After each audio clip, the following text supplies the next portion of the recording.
এটা হচ্ছে একটা সুদের মেশিন এবং এটার মালিক আপনি নিজেও না। ডলার এখন শুধুই ডলার, সোনা আমার, ডলার তোমার, আমরা কেউ কিছু দিচ্ছি না, শেষ। কোন পর্যায়ে গেলে একটা পাপ আল্লাহর বিরুদ্ধে যুদ্ধের মতো নয়? পাপ তো অনেক আছে পৃথিবীতে, আল্লাহ কি কোনটাকে বলছে আমার বিরুদ্ধে যুদ্ধ?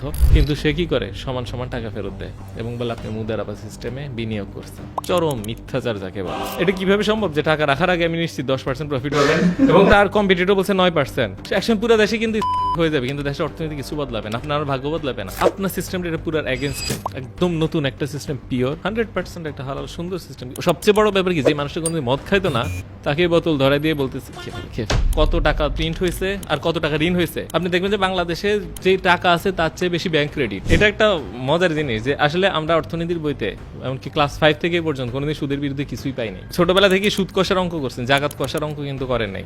এই জাকাতকে ইসলামের মূল 5 স্তম্ভের একটা দিয়ে দিছে, মানে অর্থনীতি ইসলামে কত গুরুত্বপূর্ণ আর কোনো ধর্মে কিন্তু এটা পাবেন না। আমার হাতে আপনারা দেখতে পারতেছেন যে 100 টাকার একটা করকরা নোট, বাট এইটার দাম কি আসলে 100 টাকা? কারণ 100 টাকা যদি হয়, আজকে আমি এইটাতে কিনতে পারতেছি 2 কেজি চাল, কিন্তু কয়েকদিন পরে এটাতে আমি কিনতে পারতেছি 1 কেজি চাল। তাহলে এটার ভ্যালু আসলে কত? আমরা ছোটবেলায় যখন অঙ্ক করতাম, টাকার অঙ্ক করতাম, অনেক অঙ্ক করেছি, আমরা টাকার পিছনে ছুটতেছি, এই টাকার জন্যই এত কিছু, কিন্তু টাকা জিনিসটা কি এই ব্যাপারে কিন্তু আমাদের কোনো আইডিয়াই নাই। এই জন্য আজকে আমরা নিয়ে আসছি মোহাইমিন পাটোয়ারি ভাইকে, একদম সব A to Z জানবো যে ভাই আসলে এটার কাহিনী কি। ভাই আপনি একটু ইন্ট্রোডাকশন দিয়ে একদম শুরু করে দেন তো ভাই, জিনিসটা কি? জি, আমি মোহাইমিন পাটোয়ারি। আমি লেখাপড়া করেছি ঢাকা বিশ্ববিদ্যালয়ের IBA থেকে। তারপরে হচ্ছে যে আমেরিকা ভিত্তিক যে আন্তর্জাতিক চার্টার্ড ফাইন্যান্সিয়াল অ্যানালিস্ট এক্সাম, সেটার 3টা ধাপ সর্বনিম্ন সময়ে পাশ করি এবং তারপরে নরওয়েতে যাই মাস্টার্সের জন্য এবং ওইটা শেষে জার্মানি থেকে দ্বিতীয় মাস্টার্স করি এবং তারপরে টাকা জাতীয় ইস্যু নিয়ে লেখালেখি করি। তো বলা যায় কি যে আমার জীবনের গত 12-13 বছর গেছে শুধু এই টাকাকে গবেষণা করার পিছেই। ভাই তাহলে বলেন তো, টাকার গবেষক ভাই বলেন তো, এই টাকা জিনিসটা কি একটু বুঝান আমারে।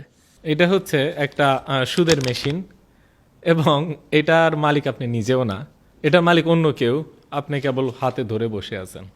আমরা সকাল থেকে রাত পর্যন্ত এইটার জন্য খাটি, কিন্তু এই জিনিসটা আসলে আমার না। আপনি কিন্তু ভাইয়া একটু আগে একটা স্টেটমেন্ট দিলেন, সেটা হচ্ছে এটা হচ্ছে সুদের মেশিন। মানে কেন বললেন এই কথাটা? মনে করেন এই যে টাকাটা, এই টাকাটার গায়ে যদি দেখেন আপনারা লেখা যে Bangladesh bank note, Bangladesh bank এই টাকাটা ছাপায়, তারপরে এই টাকাটা সে কি করে? দান খরচ করে না, অবভিয়াসলি না। তাহলে এই টাকাটা বাংলাদেশ ব্যাংকের ভল্ট থেকে আপনার হাতে কিভাবে আসলো? আপনি তো চুরি করেন নাই, আমিও চুরি করি নাই। আসলো কিভাবে? সে দানও করে না, বাংলাদেশ ব্যাংক কোনো ব্যবসায়ীও না, আমি চুরিও করি নাই। একমাত্র একটা উপায় আসে, সেটা হচ্ছে ঋণ। এবং এই ঋণটা কি সুদমুক্ত? না। তাহলে টাকাটা ছাপায় কে? বাংলাদেশ ব্যাংক। এবং ছাপানোর পরে সে সরকারকে অথবা অন্যান্য ব্যাংকে ঋণ দেয়। এখন যেই জিনিসটা আপনি ঋণ দিলেন এবং সুদে আসলে বাড়তি ফেরত নিলেন, সে জিনিসটা কি আপনি কোনোদিন পরিশোধ করতে পারবেন? ধরা যাক আমার কাছে একটা হীরার মুদ্রা আছে, পৃথিবীতে হীরার মুদ্রা তো কেউ কোনোদিন দেখেন নাই নাকি? এখন আমি 1000 হীরার মুদ্রা আপনাদেরকে ঋণ দিব, 100 জন ব্যক্তিকে, 1000 জন ব্যক্তিকে আমি ঋণ দিব। দেওয়ার পর বলবো যে 1000 হীরার মুদ্রা আমি ঋণ দিয়েছি, এখন 1100 হীরার মুদ্রা ফেরত দাও। কেউ কিন্তু হীরার মুদ্রা চোখেও দেখেন, তৈরিও করতে পারেন না। তেমনি এই টাকাটা বাংলাদেশ ব্যাংক ছাড়া আর কেউ তৈরি করতে পারে না। সে এই টাকাটাই ঋণ দেয় এবং বলে আরো বেশি টাকা আমাকে ফেরত দাও। সেটা কিভাবে সম্ভব? ওকে, সো মানে আপনি বলতেছেন যে এই কাগজটা আসলে ছাপানো হয়েছে, ঠিক আছে, কোনো না কোনো কিছুর এগেইনস্টে ছাপানো হচ্ছে, যতটুকু আমরা জানি, অবশ্যই আমরা বুঝি। তো বাংলাদেশ ব্যাংক যখন অন্যান্য ব্যাংকদেরকে এই টাকাটা দিয়ে থাকে, সেটার এগেইনস্টে একটা চার্জ করবে। সো সেটা কি আপনি বলতেছেন, যেহেতু সে ওটা সুদ আকারে সে ফেরত দিবে, সো আমরা সবাই এটার সাথে সামহাউ কানেক্টেড হয়ে যাচ্ছি। আচ্ছা, আপনি বললেন যে চার্জ করবে। চার্জ বলতে যেটা বুঝাচ্ছেন, চার্জ আর সুদ এক না। আপনি দেখছেন যে ঋণ দিচ্ছেন এবং আরো বাড়তি ফেরত নিচ্ছেন। আপনি যে জিনিস দিচ্ছেন সেই জিনিস ফেরত নিচ্ছেন এবং আরো বেশি। তখন হচ্ছে যে আমি বলছি যে আমি ঋণ নিয়ে আমি সুদ আসলে পূরণ করবো। আমরা জাতি জনগণ কি বাংলাদেশ ব্যাংকের থেকে ঋণ নিয়ে আরো বাড়তি টাকা সুদে আসলে পূরণ করব, কিন্তু বাংলাদেশ ব্যাংক ছাড়া আর কেউ টাকা তৈরি করতে পারে না। অর্থাৎ আমরা প্রত্যেকে ঋণগ্রস্ত থাকতে বাধ্য, কারণ এটা ছাড়া তার কোনো উপায় নেই, এবং একমাত্র ঋণ আকারেই এটা আসে। তো একটু আগে যে হীরার মুদ্রার উদাহরণ দিলাম, আমি যদি আপনাদেরকে 1000 হীরার মুদ্রা ঋণ দেই এবং ওইটা দিয়ে আপনারা যত প্রকার লেনদেন করেন, এবং আমি যদি বলি এবার আমার ঋণ পরিশোধ করো, তাহলে বাজারে কোনো টাকাই থাকবে না। জি, ঠিক বলেছেন। তাহলে বাংলাদেশ ব্যাংকের এই সবগুলো নোট আসে ঋণ আকারে, হয় সরকারকে ঋণ দিছে অথবা কমার্শিয়াল ব্যাংকে ঋণ দিছে। তাহলে বাংলাদেশ ব্যাংক যদি একদিন বলে আচ্ছা এখন আমার ঋণ পরিশোধ করো, অনেক হয়েছে।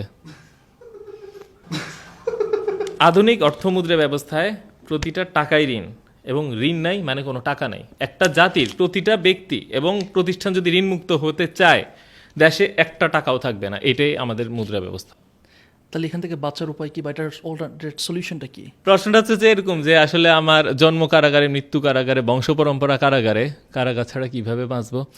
ব্যাপার হচ্ছে কি যে আপনি এমন একটা সিস্টেম আছেন যে প্রতিটা টাকা আপনি বাংলাদেশ ব্যাংক নোট এবং সেটা ঋণ আকারে আসে, এবং এইটা পরিশোধ করেই আপনাকে ঋণ পরিশোধ করতে হবে। এখন আমি যদি আপনাকে হীরার মুদ্রায় ঋণ দেই, ঋণ পরিশোধ করবেন তো হীরার মুদ্রাতেই, তাই না? আমি যদি আপনাকে এই জামাটা ধার দেই, এটা দিয়ে তো আপনাকে ফেরত দিতে হবে।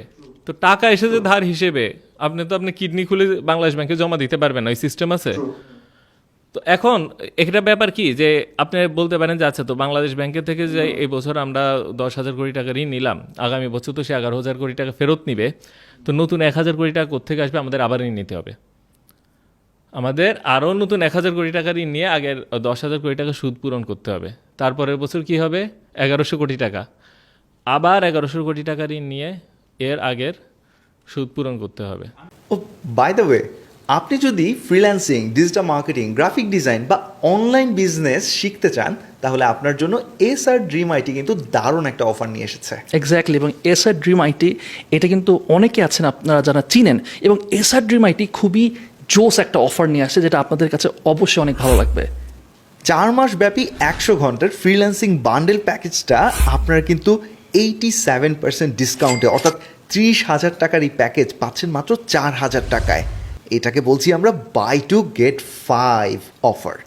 এই প্যাকেজে এনরোল করলে পাবেন digital student dashboard, dedicated support system, weekly review class এবং কোর্স শেষে সার্টিফিকেট। শুধু কিন্তু তাই না, এই কোর্সের পরে 1 লাখ টাকার স্কলারশিপ, ল্যাপটপ এবং স্মার্টফোনও পেয়ে যেতে পারেন আপনি। এছাড়াও 90% ডিসকাউন্টে আপনারা digital marketing basic to advance কোর্সটা মাত্র 1,000 টাকায় জয়েন করতে পারবেন। এছাড়াও আমাদের অডিয়েন্সের জন্য একটা স্পেশাল ডিসকাউন্ট আছে, এক্সট্রা ডিসকাউন্ট। সেটা হচ্ছে আপনারা যদি 2CP এই কোডটা ব্যবহার করেন, তাহলে আপনারা অ্যাডিশনাল 10% ডিসকাউন্ট পাবেন। অ্যাডমিশন লিঙ্ক ডেসক্রিপশন ও ফার্স্ট কমেন্টে দেওয়া আছে। তা আম সরি, আমি মাঝখান থেকে একটু তোকে থামাচ্ছি। তাহলে হচ্ছে মানে এই যে মাঝখানের 1,000 কোটি টাকার একটা গ্যাপ, যেটা কিনা আপনার প্রথম অনুযায়ী আমরা এটা কি বলে মানে হাইপোথিসিস আমরা করে দিতেছি একটু, যে প্রতি বছর এর উপরে 1,000 কোটি টাকা করে অ্যাড করতে পারবে। সেই 1,000 কোটি টাকা আসতেছে কোত্থেকে? এটা কি বাহিরের কোনো দেশ থেকে আমরা আর্ন করবো, আর মাটি থেকে বিভিন্ন জিনিস উৎপাদন হবে সেখান থেকে আসবে? আসলে এই 1,000 কোটি টাকা আসতেছে কোত্থেকে? আসলে প্রতি বছর 1,000 কোটি টাকা না, এটা চক্রবৃদ্ধি। তো ওই প্রথম বছর 1,000, তারপরের বছর 1,100, তারপরের বছর আরও বেশি, খুব সম্ভবত 12.1 গুণ 1,000, এইভাবে চক্রবৃদ্ধি বাড়তে থাকে। তো আপনি কি জানেন যে একটা কাগজকে 28 বার যদি ভাঁজ করেন, সেটা এভারেস্টের চেয়ে উঁচু হয়। তো তো ওই টাকাতেও ঠিক চক্রবৃদ্ধি সুদ কাজ করে। তো প্রতি বছরই কি নতুন করে টাকা ছাপাতে হয়। এবং আপনি বললেন যে এই টাকাটা আর্ন করবো কিভাবে? তো আমার কাছে ধরেন আমি তো লেখক, আমি বই ছাপাই। তো মনে করেন যে নতুন করে ডিমান্ড আসলো, বই কি করি? ছাপাখানায় ছাপাই ফেলি। এটাও সেই, এখানে আবার বিদেশ থেকে কেন আসতে হবে? আমার দেশে ছাপাখানা আছে, আমার দেশে কাগজের রং আছে, আমাদের দেশে কাগজ আছে, কাগজ ঢুকাবে, উপরে রং পড়বে, বের হয়ে যাবে কাগজ, শেষ। তার মানে আস্তে আস্তে কাগজের দাম কমতেই থাকবে, টাকার দাম কমতে থাকবে, কাগজের দাম বাড়তে থাকবে। রাইট, কাগজের দাম বাড়তে থাকবে। জি। হয়তো বা একটু থিওরিটিক্যাল কথা বলতেছিলাম, কারণ যে মানুষটা আজকে পডকাস্টে দেখতেছে সে হয়তো ভাবতে পারে যে ঠিক আছে সিস্টেমটা এইভাবেই রান করতেছে, বাট আমি আমার লাইফে তো একদম শুধু তো একদম ভালোভাবে থাকতে চাই, আমি ঝামেলার মতো করতে চাই না। মানে আমার প্রতিটা আর্ন টাকা তো ঝরা ধাম ঝরা টাকা, সো এই টাকার মধ্যে আমি সুদের ছোঁয়া লাগাতে চাই না, বা আমি লাগাই নাই। আপনারা আজকে এখানে 3 জন আড্ডা মারতেছেন আর বলতেছেন আমি নাকি সুদের মধ্যে connected. How come you say so? প্রতিটা টাকা নেই এখানে হাউস কাছে হিসাব দিচ্ছি। তো সেই মানুষটার জন্য আপনার কি বলার আছে? আসলে সেই মানুষটা আসলে আপনারা না খুব সরলভাবে চিন্তা করছেন। একটা জিনিস কি, আমি তো শুধুমাত্র বাংলাদেশ ব্যাংকনোটের কথা বলছি। এই টাকা তো খুব সামান্য একটা অংশ আমাদের অর্থনীতির। টাকার তো এটা কিছুই না। আমরা বাংলাদেশের অর্থনীতিতে বা পৃথিবীর অন্য যে কোনো দেশের অর্থনীতিতে যত টাকা আছে তার 90 থেকে 97% তো ব্যাংক নোটেই না। এটা তো আরেক ধরনের টাকা, যে টাকা আপনারা টাকা হিসেবে বুঝতেইছেন না। আপনি বুঝছেনই না যে অন্য একটা টাকা এক্সিস্ট করে। আপনি এটা তো জাস্ট শো। অনেকটা শোরুম থাকে না, শোরুমের পিছিয়ে যেরকম বিশাল ফ্যাক্টরি গুদামঘর থাকে, এটা হচ্ছে জাস্ট একটা শোরুম। পৃথিবীর অনেক দেশে তো ক্যাশলেস ইকোনমি চলছে। তো সেখানে সেখানে কে টাকা উৎপন্ন করছে? তাহলে মানে আসলে ওয়াটস দ্য কনসেপ্ট, আমরা যেটা জানি সেটা হচ্ছে আমি যদি টাকা ছাপাতে চাই, আমি চাইলেই ছাপাতে পারবো না। আমি একটা সার্টেন অ্যামাউন্ট অফ ডলার, সেটার এগেনস্টে ডলার আমার ফার্স্টে রিজার্ভ করতে হবে। যেই যাদের কাছ থেকে আমি ডলারটা রিজার্ভ করব, তারাও চাইলে ডলার ছাপাইতে পারবে না আনলেস আনটিল দে বলতেছে আর কি, আপনি আগে হাসতেছেন বলছেন হয়তো বলতেছেন, তারপরে আমি বলি সেটা হচ্ছে যে স্বর্ণ আমি স্টোর করতেছি, সেইটার মতো করে আমি তখন ডলার ছাপাইতেছি। ডলারটা আবার আমরা সবাই পাগলের মতো করে জমাবো, so that we can also print taka. আচ্ছা, এখানে অনেকগুলা ভুল তথ্য দিয়ে ফেলছেন, তো আসার জন্য দুঃখিত। ডলার রিজার্ভের সাথে টাকার কোনো সম্পর্ক নেই। ডলার রিজার্ভ এক জিনিস, টাকা আরেক জিনিস। কেমন? ডলার রিজার্ভ হচ্ছে আমরা যে আন্তর্জাতিক বাণিজ্য করি, ফরেন এক্সচেঞ্জ করি, সেই এক্সচেঞ্জের যে উদ্বৃত্তি সেটা হচ্ছে রিজার্ভ। কেমন? আর টাকার সাথে ডলার রিজার্ভ থাকতে হবে, এটা একেবারে ভিত্তিহীন একটা মানে দাবি করেছেন। এবং ডলারের পিছে যে স্বর্ণ থাকতে হবে সেইটাও কি সম্পূর্ণ ভুল তথ্য। ডলারের পিছেও স্বর্ণ নাই, টাকার পিছেও ডলার নাই, এটা কিছুই কিছু না। হচ্ছেটা কি ভাই? মানে ব্যথা ব্যথা লাগতেছে ভাই, ব্রেনে খুব চাপ লাগতেছে ভাই, একটু ক্লিয়ার করেন। আচ্ছা, বই ছাপানোর জন্য কি লাগে? কাগজ লাগে, কালি লাগে, আর প্রকাশনীর ইচ্ছা লাগে। তাহলে বাংলাদেশ ব্যাংকের কি লাগবে? কাগজ, কালি, তার ইচ্ছা। এর চেয়ে তো বেশি কিছু না। আর এটার জন্য কোনো কিছুর ব্যাকেন্স লাগে না। হ্যাঁ, এক সময় ছিল যে এই ডলারের বিপরীতে স্বর্ণের মজুদ ছিল। তারও আগে বাংলাদেশে যে রুপি ব্যবহার করতাম আমরা, এবং সেটার পিছনে কি স্বর্ণের মজুদ ছিল। আর এরও আগে কি আমরা সোনা রূপা সরাসরি ব্যবহার করতাম। পরে সবাই বললো যে আচ্ছা, যে সোনাটা আমার কাছে জমা রাখো, ওই তার বিপরীতে একটা তোমাদের দলিল দেই, সেই দলিলটা হাত বদল করো নিজেরা। তো তখন মানুষ বললো যে আচ্ছা, সোনা তো ওখানে মজুদ আছে, তো এটা মালিকানাটা হাত বদল করে দিলে তো আমার জমি লেনদেন হয়ে যায়। যেমন আপনি আমাকে জমি বিক্রি করবেন, তো এটা হচ্ছে যে 100 সোনার মুদ্রা দলিল। তো আমি 100 সোনার মুদ্রা একবার তুলবো আমার লকার থেকে, তারপর আবার আপনার হাতে দিব, আপনি আবার গিয়ে ওই লকারেই রাখবেন। তো দরকার নাই তো যে আমি দলিলটা পার করে দিলাম, আপনি জমি পার করে দিলেন। ওইটাই ছিল টাকা, ওইভাবেই টাকার জন্ম। কিন্তু পরবর্তীতে দ্বিতীয় বিশ্বযুদ্ধের পর দেখা গেল যে মানে ইউরোপের দেশগুলা মানে যুদ্ধ করলে কি আমরা প্রচুর ঋণে প্রচুর ব্যয় করি। মানে ওদের অবস্থা এমন হলো যে আমেরিকা থেকে ঋণ নিতে নিতে বা আপনার যে ব্যাংকার গোষ্ঠী, পৃথিবীর বেশিরভাগ সোনা এখন তাদের হাতেই। যদিও জিনিসগুলো বলাও মানে এক ধরনের নীরব পাপ, কারণ যার হাতে ক্ষমতা তার বিরুদ্ধে তো আসলে কথা বলাটা তো কারাগারে বসে কারাগারে মাস্টারের বিরুদ্ধে বিদ্রোহ করার মতন, তাই না? তো এই যে ব্যাংকার গোষ্ঠীর থেকে এবং আমেরিকার থেকে যে এত ঋণ নিল, তো দেখা গেল ইউরোপের যেই নিজস্ব মজুদ সেইটাই আপনার নাই হয়ে যাচ্ছে। তো তখন বললো যে আমরা তো আমাদের টাকাটাকে স্বর্ণের ব্যাগটা রাখতে পারছি না। তখন ব্রেটন উডসে গিয়ে তোরা সবাই মিলে চিন্তা করলো যে এখন কি করব, আমরা কিভাবে টাকা সিস্টেম টিকাবো। তখন সম্মিলিতভাবে প্রস্তাব আসলো যে আচ্ছা, এখন থেকে একমাত্র আমেরিকার ডলারের বিপরীতেই সোনা থাকবে, আর বাকি সকল টাকার বিপরীতে আমেরিকান ডলার থাকবে। তাহলে আমরা যদি কেউ আমার কাছে টাকা এসে সোনা চাই, আমি তো সোনা দিতে পারবো না, আমি ডলার ধরাই দিব, সে আমেরিকায় গিয়ে ওইটার বিপরীতে সোনা নিয়ে আসবে। কারণ আমাদের এত সোনা নাই, একমাত্র আমেরিকার আছে। তখন কি বললো, সারা দুনিয়া বললো আমেরিকার ডলার হচ্ছে রিজার্ভ কারেন্সি। এবং তখন কি হলো, এইভাবে আমেরিকা আন্তর্জাতিক মুদ্রা হয়ে গেল। তখন থেকে আমরা কি লেনদেন করি ডলারে, এবং ওই টাকার বিপরীতে বা অন্যান্য দেশের মুদ্রার বিপরীতে একটা ডলার সঞ্চিত থাকতো, এবং পৃথিবীর প্রত্যেকটা দেশের সেন্ট্রাল ব্যাংক ডলার সঞ্চয় করে রাখতো। এখনও কিন্তু ওইটা আছে, কিন্তু অন্যভাবে। যাই হোক, একটু আপনি যেটা বলেছেন, তো তখন দেখা গেল কি যে আমেরিকার যে ডলার সেটা যেন তারা বেশি না ছাপায়, সেটার জন্য তারা একটা রেশিও নির্ধারণ করে দিল। কেমন? যে আমার $100 35 আউন্স এরকম। তো কিন্তু আমেরিকা আবারও তার কথা রাখেনি। সে ইচ্ছা মতন ডলার ছাপানো শুরু করে এবং বিশেষ করে ভিয়েতনাম যুদ্ধের সময় প্রচুর ডলার ছাপায় ব্যয় করে। এতে দেখা যায় কি যে এই অবমূল্যায়ন হয়, যে ডলারের দাম পড়া শুরু করে। তো তখন ফ্রান্স বললো কি যে না, আমার সোনা ফেরত দাও, আমি আর ডলার রাখতেছি না, কথা যে শর্ত ছিল শর্ত অনুযায়ী সোনা ফেরত দাও। তো তখন 1971 আমেরিকা এসে বললো না থাক, সোনা ফেরত দেওয়ার দরকার নাই, ডলার এখন শুধুই ডলার, সোনা আমার ডলার তোমার, আমরা কেউ কিছু দিচ্ছি না, শেষ।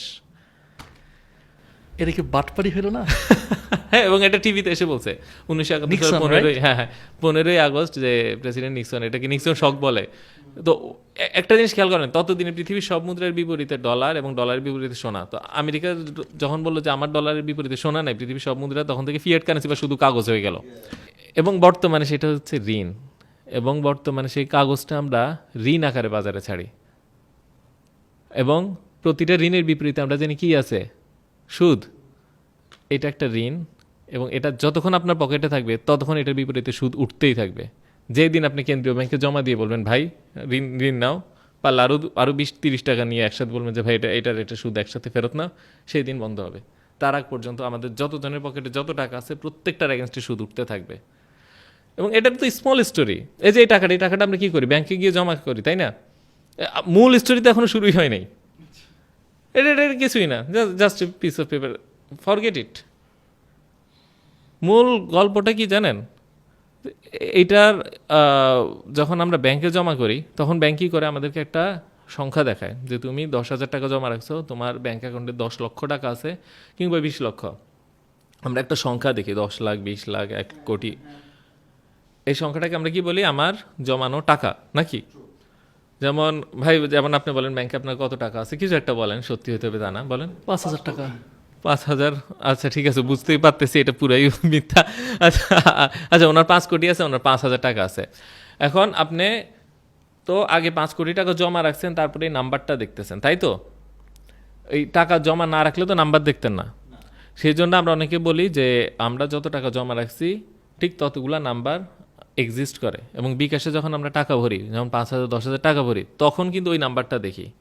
তার মানে আমরা বলতে পারি এই নাম্বারগুলো হচ্ছে আমি টাকা দিয়ে কিনছি, এমনটা কি আমাদের কাছে মনে হচ্ছে। কিন্তু আপনি যদি ব্যাংকে 5 কোটি টাকা রাখেন, এই টাকাটা ব্যাংক কই রাখে? ব্যাংকের ভল্টে তো টাকাই থাকে না। আপনি সবাই মিলে ব্যাংকে টাকা জমা রাখেন, সেই টাকাটা কি করে, মার্কেটে ছেড়ে দেয়। তাহলে কি ব্যাংকে টাকা আছে আপনার 5 কোটি? কিন্তু আপনি বলতেছেন আছে, যাই হোক ওইটা আলাদা ইস্যু। তো মার্কেটে যখন ছেড়ে দেয়, তো ধরা যাক একজন ব্যবসায়ী ঋণ নিল, মানে ঋণ আকারেই তো মার্কেটে ছাড়ে, ব্যাংক তো আর দান খয়রাত করেন নাকি ব্যাংকের সামনে। তার মানে সম্পূর্ণ টাকাটা ঋণ আকারে মার্কেটে ছাড়ে, এবং এই ঋণ আকারে যখন মার্কেটে ছাড়ে তখন এই যে ঋণ নেয় সে খরচ করার পরেই আমার হাতে টাকাটা আসে। ধরা যাক আপনি একটা কোম্পানির এমপ্লয়ি, আপনারা হয়তো চাকরি করছেন জীবনে, বা আমিও করি। তো দেখা গেল যে আমি যে ব্যবসার এমপ্লয়ি, সেই ব্যবসার মালিক এই 1 কোটি টাকা ঋণ নিল, ঋণ নিয়ে আমাদের সবার থেকে প্রোডাক্ট কিনলো, আমাদের সবার বেতন দিল, অথবা অন্যান্য সাপ্লায়ার থেকে প্রোডাক্ট কিনলো, হ্যাঁ, এবং দেখা গেল সে বাসে উঠলো, খরচ করলো, এটা কিন্তু পুরোটাই ঋণের টাকা। এবং আমি যখন বেতন পাই তখন কি বলি, আমার রক্ত পানি করা টাকা। কিন্তু এই টাকাটার মালিক কিন্তু একটা ব্যাংক।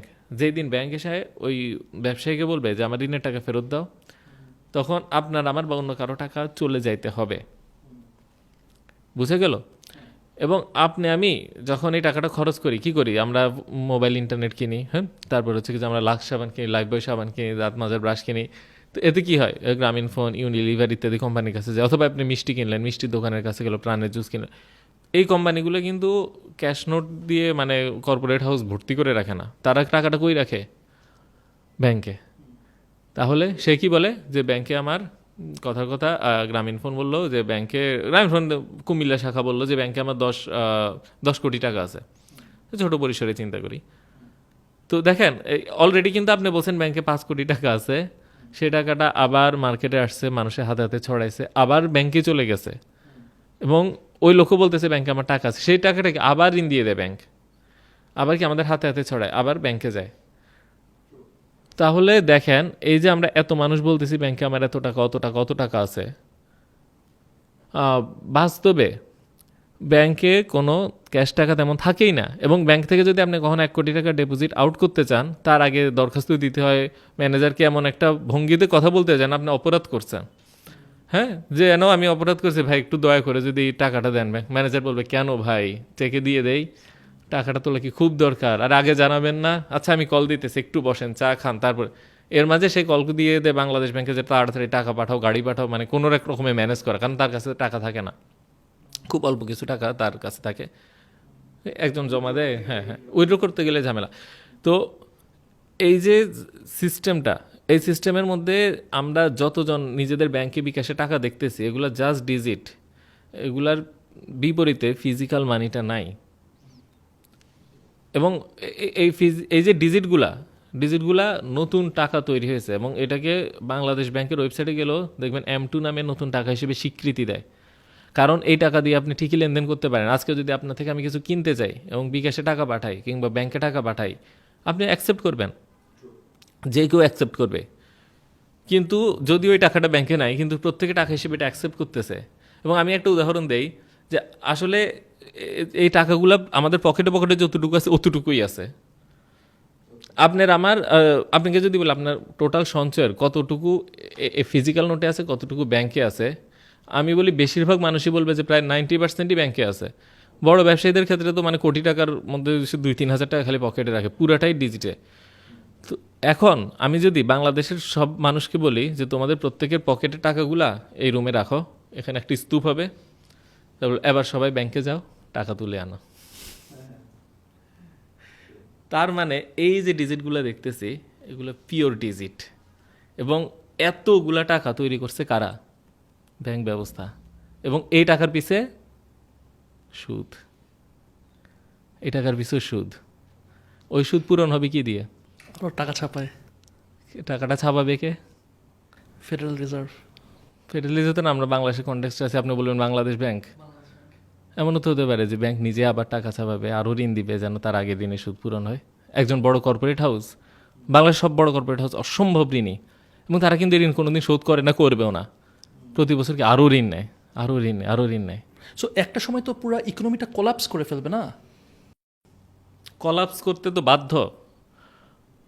আমি তো বলেছি যে মানে এই যে আপনারা যে দিন দিন টাকা, আপনি তো আজকে কথাই শুরু করলেন এভাবে যে টাকার মূল্য দিন দিন কমছে, কমতে তো বাধ্য, কারণ নতুন টাকা না ছাপালে আগের টাকা সুদ কেমনে পূরণ হবে? সো এইটার এখন সলিউশনটা কি ভাই? আমার তো মাথা ব্যথা দিতেছেন ভাই এগুলো কথা বললে। এখন সলিউশন কি? কোনো সলিউশন আছে কি আদৌ? এই সিস্টেমের মধ্যে থেকে আপনি যদি বলেন কি যে সলিউশন, সেটা আসলে একটু ডিফিকাল্ট হয়ে যায়।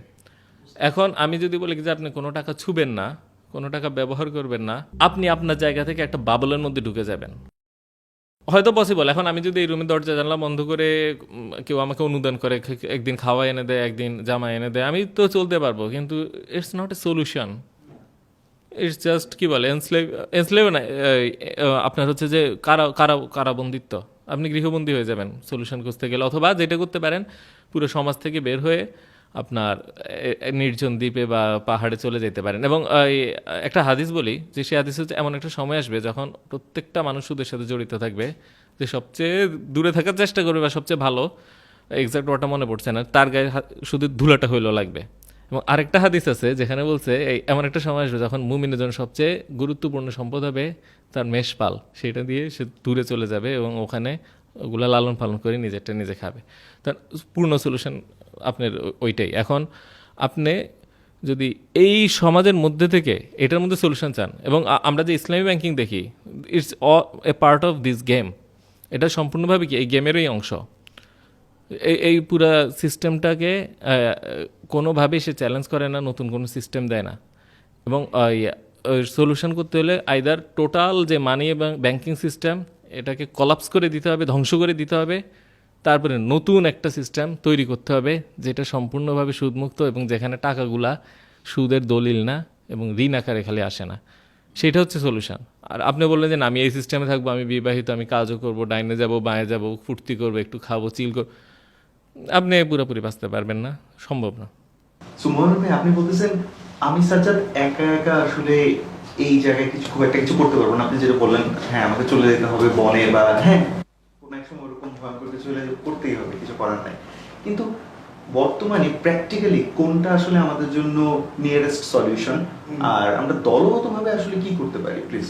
জি, এই প্রশ্নটা খুব ভালো লেগেছে যে দলগতভাবে করাটা।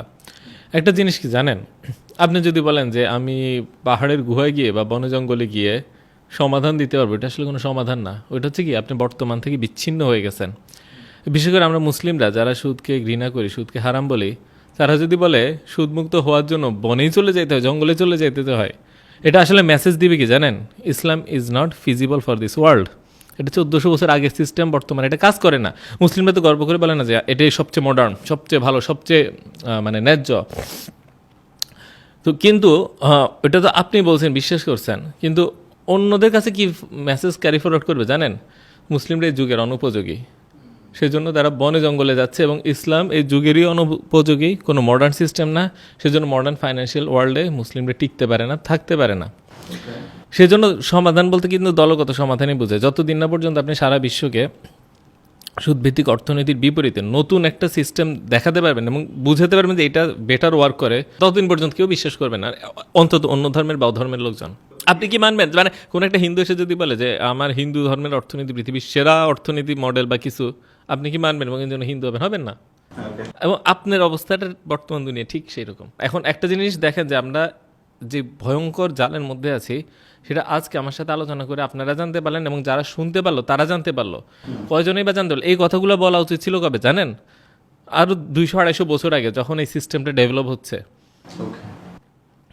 এই সিস্টেমগুলা ডেভেলপ হওয়ার পর 200-250 বছর চলে, তাদের হাতে 200-250 বছরের সম্পদ কেন্দ্রীভূত হয়ে সারা দুনিয়াতে তারা এটা প্রতিষ্ঠিত করে দিয়েছে। আপনি আমেরিকায় ছিলেন, আমি যা বলছি বাংলাদেশকে নিয়ে, তার প্রতিটা কথা কি আমেরিকা সত্য না? 100%।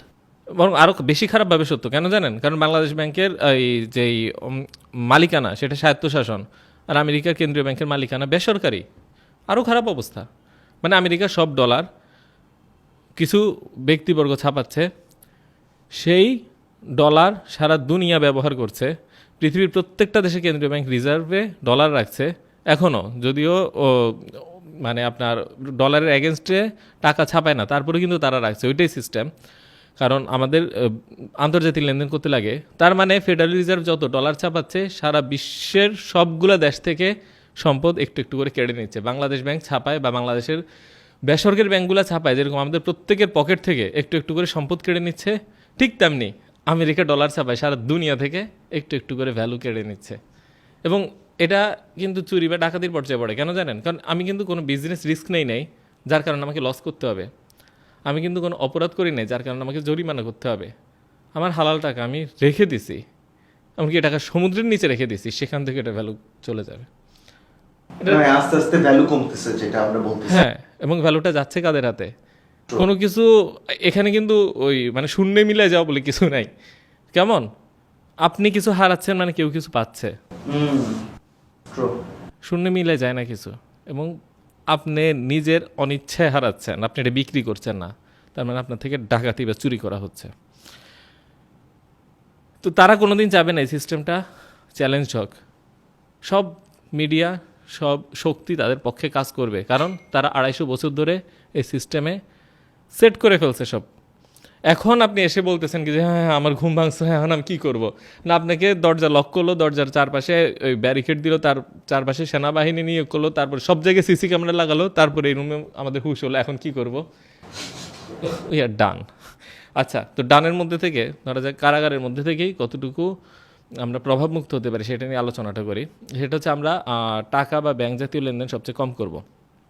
মনে করেন যে আপনি একজন কৃষক, আমি একজন মানে মাছ উৎপাদন করি, আর আপনি হচ্ছেন একজন ঘরবাড়ি নির্মাণ করেন। তো আমরা তিনজন আজকে জানলাম, আমরা নিজেদের গ্রামে, চাইলে আপনি আমাকে কিছু মাছ দিলেন, আমি আপনাকে দুঃখিত, আমি আপনাকে কিছু মাছ দিলাম, আপনি আমাকে চাল দিলেন, উনি দুজন ঘরবাড়ি নির্মাণ করলেন। এইভাবে যদি লেনদেনটা করি, আমরা কি এই মানে অনেকটা সুদমুক্ত লেনদেনের মধ্যেই আছি। বিশেষ করে আগের দিনের গ্রামের দিকে যদি চিন্তা করি, একটা কৃষকের বাড়ির সাথে পুকুর থাকে, তার গরু থাকে, তার হচ্ছে কি যে ফসল উৎপাদন হয়, সে এই ফসলটা খায়, এই পুকুরে গোসল করে, এই পুকুরের পানি খায়, এবং ওই গরুর যে বর্জ্য সেটা দিয়ে সে সার উৎপাদন করে, সে গরু দুধ খায়, মাংস খায়, সে কিন্তু সুদমুক্ত একটা অর্থনীতির মধ্যেই আছে। এই সিস্টেমটা কিন্তু পুরো সুদমুক্ত, তাকে বাজারের থেকে খুব অল্প কিছু লেনদেন করতে হতো। কিন্তু যখন আমরা ঋণ নেওয়া শুরু করলাম এবং এই কর্পোরেশনগুলো বড় হওয়া শুরু করলো, তখন দেখা গেলো কৃষকরা জমি হারাচ্ছে, অনেকে দেউলিয়া হচ্ছে, অনেকে জমি বিক্রি করে সন্তান বিদেশে পাঠাচ্ছে। সব মিলে আমরা যত বেশি টাকার পিছে ছুটলাম এবং ফিজিক্যাল অ্যাসেটের থেকে দূরে সরে গেলাম, তত বেশি আমরা আরও বেশি আবদ্ধ হয়ে গেলাম এই সিস্টেমে। সুতরাং আমাদেরকে প্রথমত টাকা, ব্যাংকিং এসবের থেকে নিজেকে সেভ করে সঞ্চয়টা করতে হবে অ্যাসেটে, স্বপ্ন দেখতে হবে অ্যাসেটের, এবং লেনদেনগুলো যথাসম্ভব ওই ট্রানজ্যাকশানটা থেকে দূরে থাকতে পারলে ভালো। আমিও তো করতে বাধ্য হই, আমি যে এতগুলা, আমি তো অ্যাওয়্যার করছি মানুষকে, কিন্তু এমন না যে আমি সম্পূর্ণ মুক্ত হতে পেরেছি। কিন্তু আমি যেটা করি যে বেতন পাওয়ার পরে চেষ্টা করি মাসের প্রথমের দিকে কি টাকাটা তুলে আনতে এবং এটাকে খরচ করে ফেলতে, এবং সঞ্চয় যেটা, সঞ্চয় যেন আমরা টাকা বা ডিপিএস এগুলোতে না করি, সঞ্চয় করতে পারি আমরা অ্যাসেটে। এমনকি আপনি যদি গোল্ড কয়েন কিনেন সেটাতে সঞ্চয় করতে পারেন, এবং তখন দেখা যাবে আপনার, আমি যখন লেনদেন করব তখন আমার গোল্ড কয়েনটা আপনাকে দিয়ে দিব এবং আপনি আমাকে একটা যে কোনো সার্ভিস, গাড়ি, সাইকেল বিক্রি করলেন। ওইভাবে যদি ভ্যালু আমরা নির্ধারণ করতে পারি, তো এইভাবে যদি আমরা দেখা যায় 100 জন অ্যাওয়্যার হই এবং নিজেদের মাঝে একটা কমিউনিটি গড়ে তুলি, তাহলে কিন্তু আমরা অনেকটাই কি প্রভাব থেকে মুক্ত হতে পারছি। এভাবে পকেট কমিউনিটিগুলো যখন একটু বড় হবে, এক কমিউনিটি আরেক কমিউনিটির সাথে লেনদেন শুরু করবে, তখনই কিন্তু আমরা একটা বিপরীত ব্যবস্থা কিছুটা দাঁড়া করাতে পারবো। এখানে ব্যাপারটা আসলে যেটা মহমিন ভাই যেটা বুঝতেছি, যে অনেকটা বলতে পারছেন যে মন্দের ভালো সিচুয়েশনটা, ইটস লাইক, বিকজ আপনি যেটা বললেন যে সাপোজ আমি যদি সোনাও কিনি, গোল্ডও যদি কিনি, ছোট ছোট যেগুলা, স্টিল ওই প্রবলেমটা কিন্তু স্টিল থাকতেছে, যেটা আগে প্রবলেমটা ছিল, যে আমি ধরেন গাড়ি কিনবো, বাড়ি কিনবো, আমার তো অনেকগুলা লাগবে, ওটা আবার ক্যারি করা, বা ছোট্ট জিনিস কিনবো, আমি যদি ছোট একটা জিনিস কিনে, পানির বোতল কিনো, ওটা আমি সোনা দিয়েও কিনতে পারবো না, রাইট? তো এখন এই ক্ষেত্রে ধরেন অনেকের জন্য জিনিসটা একটু ইনকনভিনিয়েন্ট হয়ে যায়। আমি একদম প্র্যাকটিক্যাল সেন্সে বলতেছি, যারা দেখতেছে তাদের কাছে, ভাই এত ঝামেলার মধ্যে আমি যাইতে চাই না, এটা তো খুব ঝামেলার একটা ব্যাপার। ভাই যা আছে, it's like ignorance is bliss.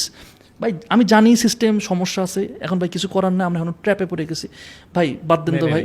এটাই তো সাধারণত, ভাই এত ঝামেলার মধ্যে আমার যাওয়ার দরকার নাই। আবার 2-4টা মানুষের বুঝাবো, এই নেও তুমি আমার কি বলে ক্রপ কিনো, বা ইউনো আমার ফসল না, ওই আমার গরু আছে, গরু থেকে।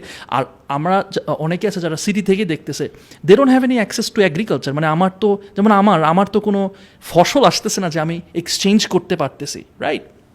সো এটা একটু আমাদের জন্য একটু ডিফিকাল্ট হয়ে যায়। সেই ক্ষেত্রে আমি চাইতেছি যে কি আমরা মন্দের ভালো কোনো সলিউশন আছে কিনা। এতক্ষণ যা বললাম ওইটা কিছুটা মন্দের ভালোই বলতে পারেন, সত্যিকার মন্দের ভালো বলে কিছু নেই, হয় ভালো নয় মন্দ। তো এখন ব্যাপার হচ্ছে কি, এটা ঠিক একটা জিনিস কি, এক বোতল মদের মধ্যে 2 চামচ মধু আর 1 চামচ কালো জিরা দিয়ে যদি একটা ঝাঁকি দিয়ে আপনাকে দেয়, নেন মন্দের ভালো মদ, I agree, it doesn't make any sense. তো ব্যাপার হচ্ছে যে আপনি প্রশ্ন করতে পারেন যে, হ্যাঁ এখন আপনি প্রশ্ন করতে পারেন যে আচ্ছা না, আমরা তো মন্দের ভালো একটা সিস্টেম দেখছি অলরেডি। আমরা তো দেখছি যে মানুষ সুদ থেকে বাঁচার জন্য ইসলামী ব্যাংকের দিকে যাচ্ছে, ইসলামী ফাইন্যান্স নামে অনেক কিছু হচ্ছে। তো এই যে বাংলাদেশের সব ব্যাংকগুলোকে যদি আজকে রাতের মধ্যে ইসলামী ব্যাংক বানায় দেয়, তাহলে কি একটা নতুন অর্থনীতি, নতুন বিপ্লব হবে কিনা, যেখানে আমাদের মুক্তি মিলবে? আপনারাই হেসে দিচ্ছেন। আপনারাই চিন্তা করেন যে এটা তো মুক্তি না। কারণ কি, আপনি চিন্তা করেন, যেমন আমরা যদি দেখি যে সুদ, আচ্ছা যদি কোরআনে আনি যে আমরা তো কোরআনকে একটা রেফারেন্স পয়েন্ট হিসেবে দেখি, যে দেখে না তার সাথে একটু পরে ও জবাব দিচ্ছে। আগে আপনাকে বলি কোরআনে কি বলছে, সুদ হচ্ছে আল্লাহ এবং রাসূলের বিরুদ্ধে যুদ্ধ। তো এখন আপনি যদি আমাকে অপছন্দ করেন, কি করবেন? পাশাপাশি বসবেন না, সামনে দেখবেন না? তার চেয়ে যদি বেশি অপছন্দ করেন, পিছন পিছনে কি গালি দিবেন? তার চেয়ে বেশি অপছন্দ করলে আমাকে দেখলে মারতে ধরবেন। তার চেয়ে বেশি যদি অপছন্দ করেন, দলবল নিয়ে আমার উপর ঝাঁপায় পড়বেন, যুদ্ধ করবেন। কোন পর্যায়ে গেলে একটা পাপ আল্লাহর বিরুদ্ধে যুদ্ধের মতন হয়? পাপ তো অনেক আছে পৃথিবীতে, আল্লাহ কি কোনটাকে বলছে আমার বিরুদ্ধে যুদ্ধ? এখন যে এই সিস্টেমের অ্যাগেনস্টে কাজ করবে, সুদী সিস্টেমের বিরুদ্ধে বিকল্প ইসলামী সিস্টেম দাঁড়া করাবে, সে কি করবে? সুদের বিরুদ্ধে যুদ্ধ করবে। যে আল্লাহর পক্ষে যুদ্ধ করবে আর যে আল্লাহর বিরুদ্ধে যুদ্ধ করবে, সে কী হবে? একজন আরেকজনের দেখলে শেষ করে ফেলার চেষ্টা করবে, এরকমই তো। তো বর্তমান সিস্টেমকে মেনে নিয়ে এই সিস্টেমের অধীনে থেকে যদি আমি বলি আমি আল্লাহর বিরুদ্ধে যুদ্ধরত, ইটস জাস্ট এ জোক। মনে করেন যে আপনারা 2 বন্ধু বসে আছেন, দুইজনই ব্যাংক। এখন আমি আসলাম, আপনি বললেন কি যে শুধু হইলে আমার কাছে আসো, ইসলামী শুধু হইলে ওর কাছে যাও। দুইজনের মালিক একই, দুইজনের মালিক একই। আমি হচ্ছি মালিক, আপনি রাখলাম আপনার দাড়ি একটু লম্বা, ওনার দাড়ি একটু ছোট। তো যের কাছে টাকা দেন ঘুরে ফিরে আমার কাছেই আসবে। এবং এটা কি পসিবল যে আপনারা দুইজন একই মালিককে টাকা দিচ্ছেন, একই মালিককে বড় করছেন, আবার একজন আল্লাহর পক্ষে আর একজন আল্লাহর বিরুদ্ধে যুদ্ধ করতেছেন? এবং প্রতিটা মানুষ কনফিউজ যে আসলে কি ইসলামী ব্যাংক ঠিক। আমি এই প্রশ্নটা পেতে পেতে বিরক্ত ভাই। আসলে ইসলামী ব্যাংক আর সুদী ব্যাংকের মধ্যে কি আদৌ কোনো তফাৎ আছে? মানে আপনি কি আবু জেহেল আর রাসূল সাল্লাল্লাহু আলাইহি ওয়াসাল্লামকে দেখে বলবেন দুইজনের মধ্যে কি আদৌ কোনো তফাৎ আছে? এই প্রশ্ন তো করবেনই না। একটা দিন, একটা রাত, একটা আল্লাহর পক্ষে যুদ্ধ, একটা আল্লাহর বিরুদ্ধে যুদ্ধ। কেমনে একই ছাদের নিচে, একই এসির নিচে, একই ইয়েতে দুইটা টেবিল থাকবে, এখানে সুদমুক্ত, এখানে সুদযুক্ত, এবং মালিক একই থাকবে এবং পুরো সিস্টেমকে মেনে নিচ্ছে।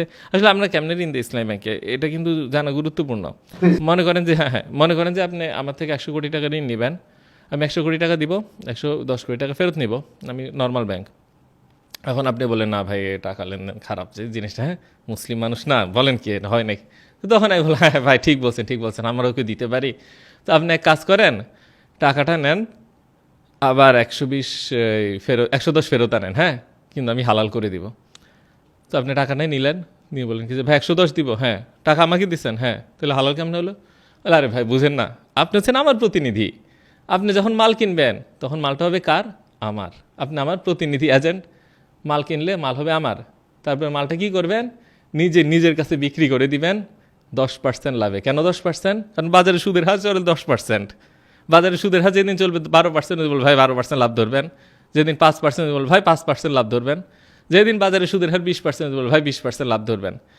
তো আপনি নিজের কাছে বিক্রি করে দিবেন, করে তারপরে আমাকে আগামী বছর ভাই এই সুদে আসলে টাকাটা ফেরত দিবেন। হয়ে গেল না? এটা হচ্ছে কি যে ইসলামী ব্যাংক মডেল। না কিন্তু এখানে তো অনেকটা বিজনেস, মানে ব্যবসায়ী মডেল না। মানে ব্যাপারটা এরকম যে ধরেন আমি একটা বিজনেস করতে চাচ্ছি, রাইট? আমি আপনার কাছে টাকা চাইতেছি, মমিন ভাই আপনি আমাকে 1000 টাকা দেন। আমি বললাম যে ঠিক আছে, আপনাকে আমি 20% লাভ দিব আমার ব্যবসায়। আমার লসও হইতে পারে, কিন্তু যদি লাভ হয় আমি 20% দিব। যদি এরকম হয় তাহলে সমস্যা কোথায়? ধরেন আপনার এই ব্যবসা, এই প্রতিষ্ঠানে আমি কি করলাম, ধরা যাক আপনি বললেন এই প্রতিষ্ঠানের ভ্যালুয়েশন 10 কোটি, আমি 1 কোটি টাকা দিলাম। প্রতি বছর আপনি অ্যাকাউন্টসের হিসাব মিলান এবং প্রফিট হলে ওই 1 কোটি টাকা, ধরা যায় 10 কোটি 1 কোটি, তো 11 ভাগের 1 ভাগ প্রফিট আমাকে দেন, লস হলে 11 ভাগের 1 ভাগ আমি শেয়ার করলাম। হারাই। This is business. Islam bank এটা করছে না। এটা যদি করতো তাহলে তো আমি ইসলামী ব্যাংকের পক্ষেরই কথা বলতাম। ব্যাপার হচ্ছে তারা কি করছে, তারা বলছে তোমার 1 কোটি টাকা লাগবে, আগামী বছর 1 কোটি 10 লাখ টাকা ফেরত দাও। ইসলামী ব্যাংকও বলবে 1 কোটি 10 লাখ টাকা ফেরত দাও, অন্যান্য ব্যাংকও বলবে 1 কোটি 10 লাখ টাকা ফেরত দাও, সব ইসলামী ব্যাংক সব। এবং তারা যে বলবে টাকাটা বলে আপনার হাতেই দিবে এবং আপনার থেকেই বাড়তি টাকা ফেরত নেবে। দুইটার মধ্যে কোনো অর্থনৈতিক পার্থক্য নাই, শুধু মাঝখানে আমি একটা লাইন বলবো, মনে করেন আপনি আমার প্রতিনিধি, আপনি আপনার নিজের কাছে বিক্রি করে দিবেন, শেষ। এই লাইনের বেশি আমি আর কিছুই করি নাই। এবং এই লাইনটা চাইলে সাহাবীরাও বলতে পারতো, এই লাইনটা চাইলে নবী রাসূলরাও বলতে পারতো, তারা ইসলামী ব্যাংক করতে পারতো। তাদের সময় সুদ ছিল না। তারা বলতো যে আচ্ছা আমি তোমাকে তো আগে 100 টাকা সুদ দিয়ে 110 টাকা নিতাম, এখন ভাই কিন্তু তুমি মনে মনে প্রথমে ভাববা তুমি আমার প্রতিনিধি, তারপর নিজের কাছে বিক্রি করবা। আপনি বলেন হ্যাঁ না হালাল হয়ে গেছে, দিয়ে দিচ্ছি। না, তাহলে এখানে যে ডিফারেন্ট যে স্কিমসগুলো থাকে, যে মুদারাবা, তারপর আরও আছে মুশারাকা, তাহলে এইগুলো কি টার্মস ইউজ করা হচ্ছে? মুদারাবা আর মুশারাকা হচ্ছে রিয়েল বিজনেস ফাইন্যান্সিং। ওইটা ইসলামী ব্যাংক ঋণ দেওয়ার সময় করে না, করলেও 100 ভাগের 1 ভাগও করে না। আর করে যেটা, সেটা শিরকাতুল মিল্ক আছে, মুরাবাহা আছে। আর আপনি যখন ডিপোজিট রাখেন তখন আবার মুদারাবার নামে চালায় আর কি, যেটা একটা মিথ্যা কথা, সম্পূর্ণ 100 ভাগ মিথ্যা কথা। তো কেন মিথ্যা কথা এখনই প্রমাণ করছি। যে যখন আপনি টাকা রাখেন তখন কি বলে, আপনি হচ্ছেন মুদারাবা, মানে আপনি বিজনেস করতেছেন আমার সাথে। কিন্তু যখন আবার নিজে ঋণ দেয় তখন বলে কি যে আমি মুরাবাহা, আমি তোমার সাথে ট্রেড করতেছি। তো মুদারাবা হচ্ছে কি যে রিয়েল বিজনেস ফাইন্যান্সিং। সেখানে কি আপনি ইসলামী ব্যাংকে ঋণ দিবেন, দুঃখিত ঋণ না, আপনি রিয়েল মুদারাবায় আপনি ইসলামী ব্যাংকে টাকা রাখবেন, মানে অ্যাজ এন ইনভেস্টর। আপনি যদি ইনভেস্টর হন, ইসলামী ব্যাংক হবে ম্যানেজার। মুদারাবে দুইটা টার্ম, একটা হচ্ছে যে মুদারিব আর একটা হচ্ছে সাহিবাল মাল। তো কঠিন দিকে যাব না, এক কথা হচ্ছে যে আপনি ইনভেস্টর, ইসলামী ব্যাংক ম্যানেজার। তাহলে ব্যাংকের মালিক কে? ব্যাংকের মালিক আমি। হ্যাঁ, আপনি হচ্ছে ব্যাংকের মালিক। মুদারাবা সিস্টেমে যখন আমরা ডিপোজিট রাখি আমরা কি ব্যাংকের মালিক, তাহলে ব্যাংকের বোর্ড অফ ডিরেক্টরে থাকবে কারা? আমরা। এবং যে ম্যানেজার সে ম্যানেজমেন্ট ফি রাখার পর পুরা লাভ আমাদেরকে দিবে, তাই তো? এবং এবার চিন্তা করেন যে আজকে আমরা সবাই মিলে এই 100 কোটি টাকা মুদারাবা সিস্টেমে ইসলামী ব্যাংকে ঢুকাইলাম, আমরা ব্যাংকের 10%-এর মালিক। আর 10 বছর পরে ব্যাংকটা অনেক বড় হলো, ব্যবসা করলো, অনেক বড় হলো এবং ভ্যালু বেড়ে গেল টোটাল বিজনেসের। তারপরে যদি আপনি টাকা ফেরত নিতে চান আপনি টোটাল বিজনেসের 10% দিতে পারবেন, তাই না? কিন্তু সে কি করে? সমান সমান টাকা ফেরত দেয় এবং বলে আপনি মুদারাবা সিস্টেমে বিনিয়োগ করছেন। চরম মিথ্যাচার যাকে বলে। ওই তার মানে আপনি বলতেছেন আমি তো ওই প্রতিষ্ঠানের মালিকানা আস্তে আস্তে বাড়ার কথা ছিল। আপনি যদি 10%-এর মালিক হন, প্রতিষ্ঠানের ব্যবসা যখন বড় হবে আপনার 10% তো ফুলে ফেপে আর অনেক বড় হয়ে যাবে। মানে ওকে, এখন কথা হচ্ছে ব্যাংকের বোর্ডে এই কথা গিয়ে বললে তো কালকে আমাকে ধরে লাথি দিয়ে বের করে দিবে যে আমার ব্যাংকের বোর্ডে ঢুকতে। হ্যাঁ, ব্যাংকের বোর্ডে আপনারা থাকবেন, আপনারা ব্যাংকের শেয়ার হোল্ডার, আপনারা তো ব্যাংক চালাবেন, ম্যানেজার তো আপনার কথা শুনবে। বাংলাদেশে যখন একটা ইসলামী ব্যাংক দেউলিয়া হয় তখন আপনি কিন্তু পুরো লস ধরায় দেয়। তখন বলে যে তুমি তো ব্যবসা করছো আমার সাথে, তুমি টাকা হারাইছো, আমি দেউলিয়া হয়েছি, তুমি 0 টাকা নিয়ে বাড়ি ফেরত যাও। অথচ সে যদি 10 গুণ লাভ করে আপনাকে সুদের হারের চেয়ে বেশি লাভ দেয় না। এমনকি আমাদের কোম্পানিতেও সেদিন কল দিল ওই আপনার যে কোনো একটা ইসলামী ব্যাংকের ধানমন্ডি ব্রাঞ্চ থেকে যে আপনারা 10% প্রফিট পাবেন। এটা কিভাবে সম্ভব যে টাকা রাখার আগে আমি নিশ্চিত 10% প্রফিট পাবেন এবং তার কম্পিটিটর বলছে 9% প্রফিট। হ্যাঁ হ্যাঁ, 3 জায়গায় কল দিচ্ছি, একজন বললো 9.5, একজন 9, একজন 10, যে 10 দিচ্ছে সাথে সাথে ওখানে টাকা যাচ্ছে। তো ওই জাতীয় ডিলগুলো আমি করি না এখন। ব্যাপারগুলো আসলে আমি নিজে চেষ্টা করি যতটা পারি সুদমুক্ত হওয়ার জন্য, কিন্তু আমি অবাক হই যে আসলে তারা কম্পিটিশন করতেছে কে কত পার্সেন্ট প্রফিট। এবং এই প্রফিটটা 3 মাস আগে বা 4 মাস আগে ছিল কত পার্সেন্ট? 6 থেকে 7%। কেন? কারণ তখন বাংলাদেশ ব্যাংকের সুদের হার ছিল 6-7%, সেই জন্য তাদের প্রফিট 6-7%। এখন বাংলাদেশ ব্যাংকের সুদের হার 9-10%, 9ই, আর অফিসিয়াল 10 একটু বেশি অফার করছে, সেই জন্য তারা 9-10 দিচ্ছে। কিন্তু বাজারে অন্যান্য ব্যবসার কিন্তু প্রফিট বাড়ে নাই, অন্য সব ব্যবসার প্রফিট কি কমতেছে। সব ব্যাংকের যে সুদের হার ইসলামী ব্যাংকের ওই হার। কোনো ব্যবসা যদি মানে লস করে তাহলে ইসলামী ব্যাংকের এটার উপর প্রভাব পড়ে না। কেন পড়ে না? মানে সে তো ব্যবসায়ী না। বুঝতে পারছি। আচ্ছা ভাইয়া, আমি মনে করেন এখন একটা বাড়ি বানাতে চাই। হ্যাঁ, আমি এখন ইসলামিক কোনো একটা ব্যাংকে ঢুকলাম, ঢুকে আমি বাড়ির জন্য 1 কোটি টাকার একটা কি নিলাম, এটাকে কি বলবো, লোন শব্দটা বললাম না, টাকা নিলেন, টাকা 1 কোটি টাকা বলবো যে আমাকে ফাইন্যান্স করো। হ্যাঁ, আমাকে 1 কোটি টাকা ফাইন্যান্স করো। নাও হোয়াট সুন্দর টার্ম বলছিস, সুন্দর টার্ম। Now what happens. হ্যাঁ সেটাই একটু বলেন তো। মানে আমি 1 কোটি টাকা বললাম যে আমাকে 1 কোটি টাকা দিয়ে একটা বাড়ি বানায় দাও, এটা মানে ঘটনাটা কি হবে? তারপর ব্যাংক, বাড়ির মালিক আসলে কে তাহলে তখন? আচ্ছা, 2 ধরনের ফাইন্যান্সিং তো সম্ভব। যদি মুরাবাহ ফাইন্যান্সিং এ যায় আপনি যতবার ইট তারপর হচ্ছে কি যে সিমেন্ট রড এগুলো কিনবেন ততবার কি আপনি টাকা তুলবেন, হ্যাঁ। ব্যাংকের থেকে টাকা তুলবেন এবং সুদের হার অনুযায়ী পরে টাকা ফেরত দিবেন।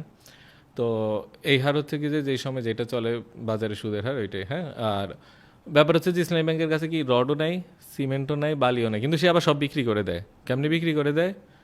কারণ মনে মনে ধরে নিলে হয়, আপনার সমস্যা হয় না, মনে মনে তো কত কিছুই ধরা যায়। আচ্ছা, যাই হোক, ওইটা আসা হ্যাঁ, ওইদিকে যাবো। তো যাই হোক, মনে মনে কিন্তু একটা জিনিস কি 1970 সাল থেকে আমরা ধরা শুরু করছি। তার আগের যেই 1400 বছর ইসলামী ইতিহাস কেউ এত কল্পনা প্রসূত ছিল না। আগের যুগে মানুষ তো বোকা মূর্খ ছিল, তাই না? আমরা খুব বুদ্ধিমান, হ্যাঁ খুব বুদ্ধিমান। আচ্ছা ঠিক আছে, ওইদিকে না যাই। আচ্ছা, তো এখন তো এই মনে মনে ধরাই দিতে পারে, তো অনেকে প্রতিবাদ করতে পারে, না কি ব্যাপার ভাই, আপনি নিজের সরাসরি টাকা, কাঁচা টাকা ধরাই দিয়ে বললেন কি যে আবার বেশি ফেরত দিতে, আবার আপনার প্রতিনিধিটিতে কি বানাই দিলেন? আমি তো জীবন আপনার কাজই করি নাই, আপনার থেকে তো আমি চাকরির আবেদনই করি নাই, আপনি আমার বিশ্বস্ততা যাচাই করলেন না, কোথা থেকে আপনি কি টাকা ধরাই দিয়ে আবার বললেন কি যে মনে করে যান, না আমি মনে করবো না, এবার আমার ঋণ দাও। তখন কি করবেন? তো আসলে তখন সিস্টেম নাই। তবে হ্যাঁ, শিরকাতুল মিল্ক একটা আছে, সেটা মানে হচ্ছে যে আপনার যদি এখানে ব্যাপার কি সব কিছু কি আসলে আমরা এই সুদাইজ করে ফেলছি। হ্যাঁ, সুদাইজ মানে ইন্টারেস্টের সিস্টেমে নিয়ে গেছি। প্রকৃতপক্ষে মুরাবাহা যে সিস্টেম, সেটাতে কি যে মনে করেন যে আমি চায়না থেকে মাল আনবো, আপনি আমার জন্য একটা কম্পিউটার এনে দিবেন, তো আপনার আনা যে খরচটা আছে বা আপনি আনবেন, কষ্ট করবেন, একটা লাভ তো আছে। তো আমি বলবেন যে হ্যাঁ, কম্পিউটারের দাম 50,000, তোমার আর 10,000 দিলাম, তুমি মালটা আনো। এটা হচ্ছে অরিজিনাল মুরাবাহা এবং এটা হালাল, এটা নিয়ে তো কোনো প্রশ্ন নাই। কিন্তু এটাকে আমরা ব্যাংকের সিস্টেমের মধ্যে দিয়ে একটা কাল্পনিক ব্যবস্থার মধ্যে দিয়ে যে সুদে যে অর্থনীতি সেটাকে টিকায় রাখলাম। এবং ওই একইভাবে যে ওদের যে মুদারাবা তো খুবই ভালো জিনিস, কিন্তু সে মুদারাবাটা কি চেঞ্জ মেঞ্জ করে হাবিজাবি করে এটা সুদ বানাই ফেলছে। ঠিক তেমনি শিরকুল মিল্কেও সেই আপনাকে বলবে যে হ্যাঁ তোমার বাড়ির মালিকানা এতটুকু আছে, এতটুকু করে এই বাড়তি টাকা দিয়ে আস্তে আস্তে করে মালিকানা চেঞ্জ করো। যে দেখা গেল ওই আপনি প্রতি বছর যে ভাড়া আসার কথা তার চেয়ে একটু বেশি করে দিয়ে একটু একটু করে মালিকানা পরিবর্তন করে পুরোটা মালিক হবে। এটা যদি অ্যাকচুয়াল তারা করতে পারতো তাহলে কিন্তু আমার কোনো আপত্তি, কিন্তু তারা এটাকে সুদের হারে রেট ক্যালকুলেট করে ওইভাবে ইন্স্যুরেন্স করে তাদের লাভটা নিশ্চিত করে পুরো সিস্টেম ওইভাবে করে। এবং কোনো একটা মাসে যদি আপনি ভাড়া দিতে দেরি করেন সাথে সাথে বাজারে সুদের হার অনুযায়ী আপনার বাড়তি জরিমানা ধরায় দেয়। তবে আমার বাড়িতে ফেরত আসি, আমি তো বাড়ি বানাচ্ছিলাম, তাই না? আমার স্বপ্ন আবার ভঙ্গ করেন না আপনি। তা আমি যে বাড়িটা বানাচ্ছিলাম, এখন আমাকে 1 কোটি টাকা যে দিলেন আপনি, হ্যাঁ আপনাকে সেভেন দিলাম 1 কোটি টাকা, তো আমাকে কত দিনের জন্য আসলে দেয়া হলো একটা বলেন। সাধারণত মানে যেটা হয় যে যখন মাল কেনার কথা বলে তখন 1 বছরের মধ্যে করে কন্ট্রাক্ট করে। এখন 1 বছর পরে আবার রিশিডিউল করে, রিফাইন্যান্স করে। ধরা যাক প্রতি বছরে যদি সুদের হার 10% হয়, এই আপনার প্রায় 7 বছরেই তো 100% হয়ে যায় চক্রবৃদ্ধিতে। চক্রবৃদ্ধি যদি না নেয় 10 বছরে 10% হবে। তো এখন মনে করেন যে আপনি এই বছর মাল কিনতে যে টাকা দিতে পারলেন না, পরের বছর যদি আপনি দেউলিয়া হয়ে পথে পথে ঘুরেন, সে আবার ওইটাকে এই রিফাইন্যান্স করে দিবে। ভান দেখাবে যে এরপরের বছর আপনি 1,10,00,000 টাকার মাল কিনছেন এবং 1,21,00,000 টাকা সে আপনার থেকে পাবে, আপনাকে দিয়ে অটো মাল কিনাবে। এবং কিছুদিন আগে একটা কেস চলতেছিল আমার, যে কেসটা করছে তিনি শরিয়া বোর্ডের সাবেক জেনারেল সেক্রেটারি ছিল, কেন্দ্রীয় শরিয়া বোর্ডের সাবেক জেনারেল সেক্রেটারি। উনি নিজে কেস করছে। এখন উনি লোন নিয়েছিল, লোন নেওয়ার পরে ওনার নাম হচ্ছে রহমান। তো উনি লোন নেওয়ার পরে উনি বলে আমার কোনো ব্যবসা নাই, কিছু নাই, কিন্তু সে কিন্তু সুদ বাড়াই দিল। তো ব্যবসা যদি না থাকে কিভাবে বিজনেস ট্রানজ্যাকশনের মধ্যে দিয়ে সুদ বাড়ে? এটা তো আচ্ছা ওনার লাভ বাড়ে আর কি, এটা তো সম্ভব না। আপনার ব্যবসা নাই, দেউলিয়া, আপনি ব্যাংকের থেকে ঋণ নিয়েছেন, উনি বলছে সব লেনদেন বন্ধ, পুরো আমার হিসাব খাতা বন্ধ। তারপরে 3 বছর সে এটার থেকে আবার প্রফিট 3 গুণ বাড়ায় ফেললো। এটা তো সম্ভব না যে ব্যবসায় নাকি আপনি ব্যবসাতে, তার মানে একটু সুদেই ছিল। তো ওই কেসটা চলতেছে না, ব্যাপারটা ওইদিকেই আমি চাচ্ছিলাম যে আমি বাড়ি মনে করেন আপনার কাছ থেকে টাকা পয়সা নিয়ে বাড়ি বানাইলাম, এখন 1 বছর পর আমার এই 1 কোটি টাকা প্রপারলি ফেরত দেওয়ার কথা, 1,10,00,000 টাকা আমি ফেরত দেওয়ার কথা, কিন্তু আমি 1,10,00,000 টাকা আমি 1 বছর পরে দিতে পারলাম না, আমার 2-3 বছর লেগে যাচ্ছে। এখন কি আমি 1,10,00,000 দিব? না, প্রতি বছর 10% সুদের হারে আপনি এটা যত বাড়বে তত। আমাকে এইটা একটু আপনি করে দেন তো, মানে ওকে করে দেন তো, না ওকে করে দেন তো, ওকে ইটস ওকে। ওকে করে বলতে এটা যে হালাল না সেটা ওরাও জানে। তো ওরা যেটা করে এটা আগে নিত না, কেমন? তো পরবর্তীতে ওরা বললো কি যে না, এটা না করলে তো আমরা কম্পিটিটিভ মার্কেট এখানে পিছিয়ে যাইতেছি, বা অনেক অসৎ লোক আছে। যাই হোক, অসৎ লোক তো আসলে আমার মনে হয় বলির পাঠা। যাই হোক, তো তাদেরও তো একটু লোভ লাগে, তাই না? এত টাকার কারবার একটু না নিলে খারাপ লাগে। যাই হোক, তো তারা এটা জরিমানা হিসেবে নেয়। ওকে, বলে যে আপনি জরিমানা দিবেন, জরিমানাটা তারা সিএসআর অ্যাক্টিভিটিসে খরচ করে।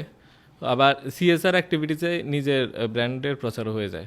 যেমন হাসপাতাল দেখেন এসে নিজের নাম ইউজ করে বৃত্তি দেখেন, এগুলো আসলে ওই সুদের উপর জরিমানার টাকা। ওকে, ওই টাকাটা জরিমানা থেকে বা আরো ইনকাম থেকে সিএসআর চলে যায়। হ্যাঁ, এবং সিএসআর তো আমার মনে হয় মার্কেটিং এর একটা অংশ। যদি সিএসআরটা তার ব্র্যান্ড নাম দিয়ে করে, সে যদি এমনি গোপনে দান করে দেয় তাইলে জরিমানার টাকাটা আমরা না নেওয়াই উত্তম। এটা নিচ্ছে, ওরা তো বলে কি যে আমরা অসৎ, সেজন্য তারা নিচ্ছে। আরেকটা জিনিস কি, আমি আজ থেকে প্রায় 1.5 বছর আগে বলছি সব ব্যাংক ইসলামী হয়ে যাবে। কেন? কারণ ইসলামী ব্যাংকগুলো সুদের চেয়েও লাভজনক। কীভাবে? কারণ সুদে যে আয় এটা পুরোপুরি নেয়, কিন্তু যখন একটু লস হয় তখন কাস্টমারকে ধরায় দেয়। এবং যে অ্যাকাউন্টিং জালিয়াতি এগুলো করে আপনাকে পুরা এই লাভ কমায় দেয়। এবং আমাদের কোম্পানিতে যখন কল দিছিল তো তখন অ্যাকাউন্টেন্ট বলতেছিল বলবে তো 10%, 1 বছর পর 8% ধরাই দিয়ে বলবে ভাই একটু লস গেছে, কী করবো? সেই জন্য আমি বলছি যে এত লাভজনক যখন, তো যারা সুদ নিয়ে কাজ করে ওরা তো লোভ সামলাইতে পারবে না, সেই জন্য দিন দিন এটা আরও বাড়বে। এবং সত্যিই বাড়ছে। এবং আমার জানার মধ্যে মনে হয় ব্র্যাক ব্যাংক আর ডাচ বাংলা ছাড়া সবাই ইসলামী ব্যাংক হয়ে গেছে বা ব্রাঞ্চ খুলছে, এবং আরও বাড়বে। একসময় পুরো দেশে কিন্তু ইসলামী ব্যাংক হয়ে যাবে, কিন্তু দেশের অর্থনীতি কিছু বদলাবে না, আপনার ভাগ্য বদলাবে না। এখন যে সিস্টেম দেখতেছেন, যেভাবে এই কর্পোরেটগুলা ব্যাংকের সাথে লিয়াজো করে প্রচুর ঋণ নিচ্ছে, অল্প দামে প্রোডাক্ট দিয়ে মার্কেট থেকে কম্পিটিটর সরাই ফেলতেছে, ক্ষুদ্র ব্যবসায়ী কমে যাচ্ছে, সম্পদ পুঞ্জীভূত সব হবে। এই জিনিস কিন্তু হালাল হতে পারে, এটা বিবেক। কিন্তু তাদের একটা সাইনবোর্ড আছে, কি সাইনবোর্ডটা? কি শরিয়া বোর্ড।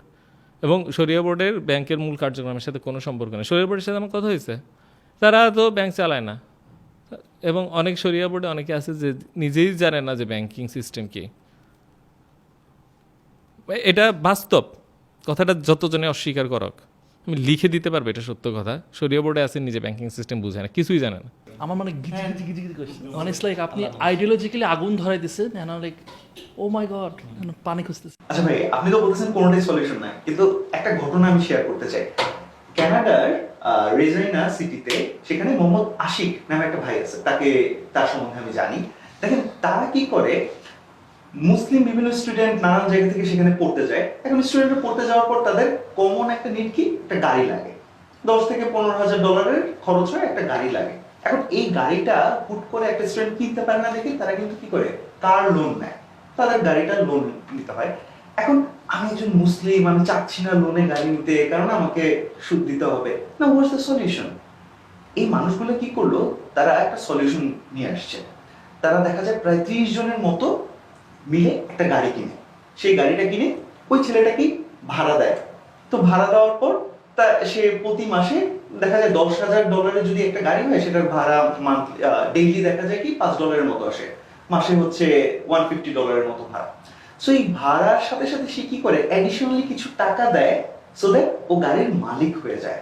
তো 30 জন থেকে আস্তে আস্তে মালিকানাটা কমতে থাকে এবং তার মালিকানা বাড়তে থাকে। তার মালিকানা যত বাড়বে, তার ভাড়ার পরিমাণও আস্তে আস্তে কমবে। এরকম যেতে যেতে যেতে একসময় সে গাড়ির মালিক হয়ে যায়। দারুণ, এখানে কিন্তু কোনো সুদের ঘটনা আসতেছে না। এবং এখন পর্যন্ত তারা প্রায় 85টারও বেশি গাড়ি এভাবে ফাইন্যান্স করলো আল বারাকা ইনভেস্টমেন্ট লিমিটেড। এবং তারা যাদেরকে দেখে এটা করতেছে, মানজিলরা আবার এই কাজটা করে হচ্ছে বাড়ি নিয়ে। তারা কি করে, বাড়ির উপর ফাইন্যান্স করে। এখন এই জিনিসটা, মডেলটা যে আসলে কাজ করে সেটা বোঝারও উপায় কি, তারা শুরু যখন করে তখন 6 কোটি টাকার মতো একটা ইনভেস্টমেন্ট নিয়ে শুরু করে। 2020-এ এটা প্রপারলি শুরু হয়। সেই টাকাটা উঠে এসে রিইনভেস্ট হয়ে প্রায় 10 কোটি টাকার মতো ফাইন্যান্সে পরিণত হয়েছে। তার মানে ইটস ওয়ার্কিং, এবং প্রচুর ছেলে মেয়ে এখান থেকে কিন্তু সুবিধা পাচ্ছে, সেই সুদ থেকে বের হয়ে আসতে পারতেছে। এবং এটাকে আমরা যদি বলি যে ইউ উড আন্ডারস্ট্যান্ড বেটার, যে ডিমিনিশিং মুশারাকা, অর্থাৎ মুশারাকা সবাই মিলে ইনভেস্ট করলাম এবং সেখান থেকে আস্তে আস্তে মানে আমিও এটা কি করতে থাকি, আপনি হয়তো উদাহরণ তখন দিচ্ছিলেন না, আমিও এটার মালিক হতে থাকি। সো এইরকম কনসেপ্ট গুলো কি আমাদের আসলে এই সুদ থেকে বের করে আসতে হেল্প করবে না? অবশ্যই অবশ্যই, আলহামদুলিল্লাহ, খুবই ভালো একটা উদাহরণ দিলেন। আসলে এটাই তো সলিউশন, এটাই তো ইসলামী সলিউশন। এবং এখানে কিন্তু আপনার সুদ নাই, ফ্র্যাকশনাল রিজার্ভ ব্যাংকিংও নাই। জি, এটা নাই। একটু আগে যে আমি বললাম যে ব্যাংক টাকা তৈরি করতে পারে, এবং ব্যাংক আপনার 10 টাকাকে 100 টাকা বানায় এবং বাকি সব টাকার মালিক হয়ে সুদে আসলে ওইটা বৃদ্ধি করতে পারে। এবং এইভাবে আমরা একটা বিশাল পঞ্জি স্কিমের মধ্যে আছি, যেটা ভেঙে পড়তে বাধ্য যতদিন না পর্যন্ত আমরা বেশি ঋণগ্রস্ত হই। আপনার সিস্টেমটা এটা পুরার অ্যাগেনস্টে, একদম নতুন একটা সিস্টেম, পিওর 100% একটা হালাল সুন্দর সিস্টেম। যারা বলে যে আমি খালি সমস্যা নিয়ে আলাপ করি, সমাধান দিতে পারি না, এইটা তো একটা সলিউশন। এরকম অনেক জায়গায়, অনেক ক্ষেত্রে অনেক সলিউশন আর পসিবল। একজন কৃষককে কীভাবে ফাইন্যান্স করবেন, একজন তরকারির বাজারে কিভাবে লেনদেন করবেন, একটা ছাত্রকে কিভাবে পড়াশোনার টাকা দিবেন, প্রত্যেকটা জায়গায় আলাদা আলাদা বুদ্ধি খাটানোর জায়গা আছে। যেই জায়গায় আমরা সুদটা দেখতে পাচ্ছি, ওই সব জায়গায় আমি এখন পর্যন্ত রেড ফ্ল্যাগ দিলাম যে না, stop it, this is injustice. এবং যে ফ্র্যাকশনাল রিজার্ভ ব্যাংকিং, যে এটা তো আসলে বলা যায় যে মানব জাতির উপর একটা অভিশাপ বর্তমানে, সেটা জেনে শুনে করছে। এমনকি তাদের ওয়েবসাইটে গেলে তারা স্বীকার করে যে এটা ভুল কিন্তু করছে। এবং নির্বাহী প্রধানের সাথে আমি সরাসরি সাক্ষাৎ করি, ওনার নাম নিয়ে কোনো কথা বলা নিষেধ আছে, আমি নামটা বললাম, কোনো এক নির্বাহী প্রধান, তিনি বললেন হ্যাঁ আমি ফ্র্যাকশনাল রিজার্ভ ব্যাংকিং করি। খারাপ? হ্যাঁ জানি খারাপ, কি করি, সবাই করে, আপনি পারলে পুরো সিস্টেম বদলান। তো আমার কথা হচ্ছে যে পুরো সিস্টেম যদি বদলাতে নাই পারেন, আপনি যদি খারাপ করতে বাধ্য হন, নিজেকে কেন হালাল নাম দেন? নিজে কেন দরজার সামনে লিখে রাখেন যে হ্যাঁ আল্লাহ ব্যবসাকে করছে হালাল, সুদকে হারাম, আসো এই দরজা দিয়ে প্রবেশ করো? সেটা তো কাস্টমারকে এই কথাগুলো বলে না। এবং এবং এবং একটু আগে একটা উদাহরণ দিয়েছি যে মদের সাথে মধু যদি কিছু মিশিয়ে দেন, বা মধুর সাথে মদ, মানে বিয়ার কি হুইস্কির তুলনায় একটু মন্দের ভালো কিনা, এবং মুনাফিক কি কাফেরের তুলনায় মন্দের ভালো কিনা। সবচেয়ে বড় ব্যাপার কি, যে মানুষটা কোনো মদ খাইতো না, তাকে বোতল ধরাই দিয়ে বলতেছি খেয়ে ফেলো, কিচ্ছু হবে না, হ্যাঁ নিয়ে না, জাস্ট এইটা। যে মানুষটা কোনোদিন সুদের চালে বন্দী হতো না তাকে আমি এটার মধ্যে, এই যে আপনি একটা উদাহরণ দিলেন, এরকম আরও অসংখ্য জায়গায় সম্ভব। এটা হচ্ছে রিয়েল মুশারাকা, আপনি যেটা বললেন এটা সব জায়গায় সম্ভব। মনে করেন যে এই একটা বাড়ি করলেন আপনি, আমি বাড়ির অর্ধেকের ফাইন্যান্স করলাম, ধরা যাক আপনার 10 কোটি টাকার বাড়ি, আমি 5 কোটি টাকা দিলাম, আপনি 5 কোটি টাকা দিলেন, তো প্রতি মাসে ভাড়া আসে ধরলাম 10 লাখ টাকা, 5 লাখ টাকা পাবো আমি, 5 লাখ টাকা পাবেন আপনি। তাহলে সারা জীবন কি দুইজনই মালিক থাকবো, দুইজনই অর্ধেক অর্ধেক ভোগ করবো, এটাই তো নিয়ম। কিন্তু আপনি প্রতি মাসে 5 লাখ টাকা না দিয়ে, ধরেন আপনি বেতন আছে, চাকরি করেন, প্রতি মাসে আপনি এই 6 লাখ টাকা দিতেছেন। 6 লাখ টাকা কেন দিতেছেন? কারণ ওই 1 লাখ টাকা দিয়ে আপনি আমার থেকে বাড়ির একটু একটু করে মালিকানা নিতেছেন। তো ধরা যাক একটা ফ্ল্যাটের দাম যদি 1 কোটি হয়, আপনি 10 বছর চাকরি করে 1 লাখ টাকা দিয়ে 1 কোটি হয়ে যাবে, তখন আমি বলবো যে না, আমি আজকে থেকে ওই বাড়ির অর্ধেকের মালিক না, বাড়ি যদি 10 ফ্ল্যাটের হয় তুমি 6 ফ্ল্যাটের মালিক, আমি 4 ফ্ল্যাটের মালিক। তারপরে 6 ফ্ল্যাট থেকে কিন্তু এমন আরও বেশি ভাড়া আসবে, তার সাথে বেতন যুক্ত হয়ে আরও দ্রুত আরেকটা ফ্ল্যাট কিনবেন, আরেকটা কিনবেন, এইভাবে। এবং দিনে দিনে আমার অংশ কমতে থাকবে। আগে যদি আমি অর্ধেক মালিক হতাম, 6 লাখ টাকা দিলে আপনি দিতেছেন বাড়তি 1 লাখ টাকা, আর আমি যখন এর চেয়ে কম 2.5 লাখ টাকার ভাড়ার মালিক হব, তখন 6 লাখ টাকা দিলে আপনি 2.5 প্লাস 3.5, মানে অনেক বড় অংশ দ্রুত কিনে ফেলতেছেন। সম্পূর্ণ হালাল। আমার তো হালাল সিস্টেম, তাহলে আপনি এখানে কিন্তু মাঝখানে ফ্র্যাকশনাল রিজার্ভের কথা তুললেন, এটা কি ছোট্ট করে একটু ক্ল্যারিফাই করা যায় যে ফ্র্যাকশনাল রিজার্ভ বিষয়টা আসলে কি? ফ্র্যাকশনাল রিজার্ভ অত্যন্ত জটিল একটা বিষয়, এবং এটা এমন একটা বিষয় যে আমি বললাম যে আপনি ব্যাংকে রাখলেন 10 টাকা, ব্যাংক ঋণ দিবে 100 টাকা। এটা আমাদের সাধারণ চিন্তায় অসম্ভব, তাই না? আমার কাছে যদি থাকেই 10 টাকা, আমি তো 100 টাকা ঋণ দিতে পারি না। কিন্তু ব্যাংক পারে, কারণ bank can create money, bank can print money, this is digital money. আর ওইটাই আপনাকে ঋণ আকারে দেয় এবং তার উপর সুদ নেয়। এখন চিন্তা করেন, সারা দেশে আছে 10,000 কোটি টাকা, 10,000 কোটি টাকা আমি ব্যাংকে রাখলাম, ব্যাংক এটা পুরোটা ঋণ দিল, কত টাকা দিবে? 10কে 100 গুণ বাড়াবে, 1 লক্ষ কোটি টাকা। এর উপর সুদ আসবে কত? 10,000 কোটি টাকা। 1 বছরে সারা দেশের সব টাকা তার। তারপরের বছর কি হবে? তার বছর আপনি দেউলিয়া হবেন, কারণ সব টাকা তো তার হয়ে গেছে, এরপর সুদ দিবেন কেমনে? আপনি দেউলিয়া হবেন। দেউলিয়া হলে আপনার সম্পত্তিটা কার কাছে যাবে? ব্যাংকের কাছে। মানে এই যে সিস্টেমটা, এই সিস্টেমটা টিকায় রাখলে আপনার সম্পদ উপরের দিকে যাবেই। এমন না যে এটার জন্য তারা মেধা খরচ করতেছে বা ঝুঁকি নিতেছে। সিস্টেমটাই এমন যে আমি সম্পূর্ণ জাতিকে পুরাটা ঋণ দিব, এবং তার উপর যখন সুদ চাবো, জাতির কাছে তার কোনো টাকা নাই, সে আস্তে আস্তে আমাকে সম্পদ দিতে থাকবে। মনে করেন যে একটা খেলার মাঠে আপনাদের এই 5 জনকে ছাড়লাম, প্রত্যেকের হাতে 100 টাকা দিয়ে বললাম প্রত্যেকে 120 টাকা ফেরত দিবা, তারপর দর্শকের মতন বসে আমি খেলা দেখছি। আর বললাম কি যে হাই, প্রত্যেকে 120 টাকা দিবা, না দিলে তোমার সব সম্পত্তি কেটে নিব। আপনি চিন্তা করেন তো, এটা কি আপনারা পারবেন? যে প্রত্যেকের হাতেই আছে 100 টাকা, আপনাকে একটা খেলার মাঠে ছেড়ে দিছি, বললাম 120 টাকা, যে ফেরত দিতে পারবে না ওর সম্পত্তি কেটে নিব। সিস্টেমেই তো আপনি একজন তো দিলিয়ে হইতে বাধ্য, তাই না? 4 জন যদি ঋণ দেয় ফেরত, তাহলে 480 টাকা আসে, তার একজন 20 টাকা নিয়ে আসবে, হইলো না? বললাম আচ্ছা এই বছরে সুদ 20 টাকা, পরের বছর আরও 20 টাকা আনো। আপনাদের মধ্যে খেলাটা কিন্তু আসলে খেলা থাকবে না, গ্ল্যাডিয়েটর ফাইট হয়ে যাবে। আমি যদি বলি 2টা দল ফুটবল খেলো, যে জিতবে তাকে একটা কাপ দিব, সেটা হচ্ছে সুস্থ প্রতিযোগিতা। অনেকে ব্যবসা করবে, যে ভালো করবে তার সম্পদ একটু বাড়বে। কিন্তু আমি যদি পরে বলি যে আজকে 2টা টিমকে বলি যে আচ্ছা তুমি 11 জন, তুমি 11 জন, আগামীকালকে যে সবচেয়ে খারাপ খেলবে 2 জন, এদের সম্পত্তি আমি কেড়ে নিব, এদেরকে পিটায় বাইর করে দিব, তখন আগামীকালকের খেলাটার খেলা থাকবে না। আজকে রাত থেকে শুরু হয় পলিটিক্স, গুজুর ফুস, আমরা 3 জন বললাম, আমরা 3 জন এক গ্যাং করি, ওগুলো শেষ করে দিব। হ্যাঁ, কারণ সবচেয়ে খারাপ 2 জন খেলবো, ওদের মধ্যে যেন আমরা না হই। ওদিকে আরেক গ্যাং হবে, একে পরামর্শ দিবে, রেফারিকে ঘুষ দিবে, পরের দিন অস্ত্র নিয়ে মাঠে নামবে, ল্যাং দিবে, এর ছুরি দিয়ে অসুস্থ, খেলাটার খেলা থাকবে না, এটা যুদ্ধ হয়ে যাবে। ঠিক তেমনি সমস্ত ব্যবসায়ী কমিউনিটিকে ব্যাংক যখন ঋণ দিয়ে বলে আবার সুদে আসলে আরও দাও, ব্যবসা থাকে না। সেই জন্য আপনি দেখেন কাস্টমার এক্সপ্লয়টেশন। আপনি বলেন কি যে ব্যবসায়ীরা ভালো না, অসাধু। সিস্টেমটাই তো এমন না যে এটা শুধু বাংলাদেশের কমন সমস্যা, পৃথিবীর প্রত্যেকটা দেশে কি সমস্যা, এবং কোনো দেশেই কিন্তু মানে এই সিস্টেম থেকে মুক্ত না। এইটা একটা সবচেয়ে বড় কোশ্চেন যে আমরা পৃথিবীর 180টা দেশ, তো ভাষায় বিভিন্ন রকম, আমরা চিন্তাধারা বিভিন্ন রকম, সংস্কৃতি বিভিন্ন রকম, কিন্তু অর্থনৈতিক সিস্টেমটা কেন সবার একরকম? তার মানে টোটাল অর্থনৈতিক সিস্টেম একটা কন্ট্রোলড সিস্টেম, এবং সারা দেশের থেকে যেইভাবে আমাদের দেশের ব্যাংক ব্যবস্থা টাকাগুলা সম্পদগুলা ভ্যালুগুলা কালেক্ট করে, তেমনি সারা বিশ্ব থেকে তার উপরে যারা আছে তারা কালেক্ট করে। আপনার যদি সার্চ করেন যে ফেডারেল রিজার্ভের মালিককে, আপনি বের করতে পারবেন না, কোনোদিনও পারবেন না, কোথাও উত্তরটা পাবেন না। কিন্তু এই প্রশ্ন সার্চই করেন না বেশিরভাগ মানুষ, কেউ জানে না।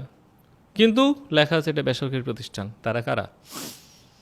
তারা কারা এটা নিয়ে বহু চিন্তা, বহু গুজব, আসলে ওইটা তো আরেক আলোচনা। এবং অনেকে বলে বিশ্বব্যাংকে কি না, না, বিশ্বব্যাংক আসলে একটা পর্দা। বিশ্বব্যাংক আসলে মুদ্রা জাতীয় ইস্যুটা ডিল করে IMF, এবং IMF-এর স্টেক হোল্ডার সেন্ট্রাল ব্যাংকাররা, এবং সেন্ট্রাল ব্যাংকের স্টেক হোল্ডার কমার্শিয়াল ব্যাংকাররা, এবং এই ব্যাংকার জোট যেই মালিকানাগুলা, সেগুলা আসলে আমরা ওইভাবে চোখে দেখবো না, কারণ ওগুলার কয়েক প্রজন্ম পার হয়ে গেছে। আবার বিভিন্ন ফান্ড আছে, ওই ফান্ডের মধ্যে অন্যের ইনভেস্টমেন্ট আছে, ওই ফান্ডে এই ব্যাংক ইনভেস্ট। এইটা আসলে আমি বৈজ্ঞানিকভাবে কোনো, এতক্ষণ পর্যন্ত যে কথাগুলো বলছি এগুলোর কোনো কন্ট্রোভার্সি আনতে পারবেন না। কেন? কারণ এগুলো প্রত্যেকটা প্রমাণিত। আপনি ইন্টারনেট সার্চ করুন, ফ্র্যাকশনাল রিজার্ভ চলে আসবে। আপনি ইন্টারনেটে সার্চ করবেন যে কত টাকা প্রিন্ট হয়েছে আর কত টাকা ঋণ হয়েছে, আপনি দেখবেন যে বাংলাদেশে যেই টাকা আছে তার চেয়ে বেশি ব্যাংক ক্রেডিট। এটাই তো ফ্র্যাকশনাল রিজার্ভ। যে আমি বাংলাদেশ ব্যাংকের ওয়েবসাইটে যাই, আমেরিকার ব্যাংকের ওয়েবসাইটে যাই, মিশরে যাই, চীনে যাই, আপনার হচ্ছে এই কী বলে সৌদি আরবে দেখি, প্রত্যেকটা দেশে দেখবো যত টাকা ছাপানো হয়েছে তার চেয়ে বেশি ঋণ। This is fact, you can not argue. কিন্তু আপনি যদি বলেন কি যে টোটাল সিস্টেম প্রত্যেকটা দেশে এক, কেন? আমরা কি জানি সব কিছু এক হয় কখন? যখন উপরে একটা মাস্টার থাকে, তাই না? আমরা এখানে 10 জন 10 রকম আচরণ করবো, কিন্তু একজন যে কমান্ড দেয় তুমি এমনি করো, তুমি এমনি, তুমি দেখেন একটা শৃঙ্খলা আছে। মহাবিশ্বেও কিন্তু আমরা শৃঙ্খলা দেখি, সেই জন্য আমরা বলি মাস্টার আছে, তাই না? পৃথিবীর সব দেশ কেন একই অর্থব্যবস্থা হইতে হবে? এবং যেই দেশগুলাই অর্থব্যবস্থা মানে না তাদেরকেই আন্তর্জাতিকভাবে শত্রু রাষ্ট্র, সন্ত্রাসী রাষ্ট্র হিসেবে চিহ্নিত করা হয়। নর্থ কোরিয়া কিন্তু মুসলিম না, north Korea just doesn't follow this system. কিন্তু সৌদি আরব মুসলিম, শুধু মুসলিম, খুবই ভালো মুসলিম। সৌদি আরব এই সিস্টেমের অংশ, কোনো সমালোচনা দেখবে না সৌদি আরবে, না কেউ সৌদি আরবকে সন্ত্রাসী রাষ্ট্র বলে না। সেখানে গণতন্ত্র নাই, সেখানে ইসলামী শরিয়া আইন আছে, কোনো সমস্যা নাই। কিন্তু যদি আফগানিস্তানে এই ঘটনা করতে যায় খুব সমস্যা হয়ে যায়, আর বাংলাদেশ যদি করতে যায় শরিয়া আইন উড়াই দিবে। সৌদি আরবে কিছু হচ্ছে না কেন? হ্যাঁ, তো বাংলাদেশ যদি এই সিস্টেমকে মেনে নিয়ে বলে হ্যাঁ তোমাদের সব কিছুর সাথে আছি, সাথে শরিয়া আইন একটু নিলাম, আচ্ছা নো প্রবলেম। ওয়াও, খুবই ডিপ আলোচনা ভাই। এখন আমরা তো সবাই ছোটোখাটো মানুষ, আমরাও এখন এই জায়গা থেকে আমরাও বুঝতেছি বিষয়টা। এখন আমি একটু আরেকটা ইয়াতে যাব এটার সাথে রিলেটেড, সেটা হইতেছে যে দেখেন টাকা পয়সা তো এখন ধরেন আমি সঞ্চয়পত্র বা যেটা বলবো, এখন আমি সুদ থেকে যতটুকু বের হয়ে থাকতে পারি, এখন ইনভেস্টমেন্ট আমি কোথায় করতে পারি? অনেকে ইনভেস্টমেন্ট নিয়ে কোয়েশ্চেন করবে, অনেকের মাথায় যে ভাই আমি ইনভেস্ট করব। এখন আমি চাকরি করতেছি ভাই, আমি বিজনেস করতে পারবো না, আমি জাস্ট ভাই বলেন আমি ইনভেস্ট করব। জমির দামও অনেক বেশি, আমি জমিও কিনতে পারবো না। এখন প্র্যাকটিক্যালি আমি কি করা যেতে পারে সেই ক্ষেত্রে? যে খুব ভালো একটা প্রশ্ন, খুবই ভালো। এইটা রিয়েল মানে মানুষের দাবি, এতক্ষণ আলোচনা পরে এটাই কিন্তু দাবি। হ্যাঁ, ইনভেস্ট তো আমরা করবো অবশ্যই, ব্যাংকে টাকা রাখবো না, সঞ্চয় ইনভেস্ট। আর জমি কিনা আসলে সাধারণ মানুষের পক্ষে খুব কঠিন হয়ে যায়। কিছু জমি আছে যে কিস্তিতে কিনা যায়, সেগুলো সম্ভব, কিন্তু ওই তাছাড়া বাকি জমিগুলো আসলে এইভাবে আমি নিজেও জমি কিনতে পারছি না। আসলে আমার আয় কিন্তু অত বেশি না, কারণ কি আমি সারা জীবনে যে লেখাপড়া করছি সেটা কিসের লেখাপড়া? সুদের লেখাপড়া। আমি আমার জ্ঞানটাকে কাজে লাগাচ্ছি সুদের বিরুদ্ধে। এটা একটা মজার জিনিস যে আসলে আমরা অর্থনীতির বইতে এমনকি ক্লাস 5 থেকে পর্যন্ত কোনোদিন সুদের বিরুদ্ধে কিছুই পাই নাই। এবং সুদের মধ্যে সবচেয়ে বেশি পড়াশোনা করছে যারা ফাইন্যান্সের ছাত্র, এবং আমি, এবং ছোটবেলা থেকে সুদ কষার অঙ্ক করছেন, জাকাত কষার অঙ্ক কিন্তু করেন নাই। জাকাত কিন্তু ইসলামের 5টা স্তম্ভের একটা, সেটা আমরা স্কুলে 10-12 বছরে শিখতে পারিনি। তো একটা কি শিখলাম আসলে, যে আমি বললাম যে আমার যে বিশ্বাস সেটা 5টা খুঁটির উপর দাঁড়ায় আছে, সেই একটা খুঁটির স্কুলে কোনোদিন শিখেনি, কিন্তু শিখছি কিসে? যেটা এই বিশ্বাসের বিরুদ্ধে যুদ্ধ, সেইটার অঙ্ক শিখে গেছি। ওই অঙ্ক ছাড়া কেউ তো পরীক্ষায় মানে পাশ হয় না, ওই অঙ্ক ছাড়া চাকরি হয় না। BCS যান সুদ কষার অঙ্ক, ব্যাংকে চাকরি যান সুদ কষার অঙ্ক, আপনি প্রাইমারি স্কুলের টিচার হতে যান ইসলাম ধর্ম শিক্ষা, তাও সুদ কষার অঙ্ক করে ঢুকতে হবে, নিবন্ধনের পরীক্ষায় সুদ কষার অঙ্ক। তো দেখছেন আপনি পুরা আমাদের যে এডুকেশন সিস্টেমটা, সেটাতে কোথাও সুদের বিরুদ্ধে কিছু নেই। কোনো অর্থনীতিবিদকে দেখছেন যে সুদ যে খারাপ সেটা নিয়ে কথা বলতে? আল্লাহ তো আমাদের জন্য সুদ নিষিদ্ধ করছে সুদ খারাপ দেখেই। আমাদের আল্লাহ তো কোনো পাওনা নাই আমাদের থেকে নাকি, যে না আমরা আমরা সুদ না খেলে আল্লাহ রিজিক বাড়বে বা নাউজুবিল্লাহ, হ্যাঁ।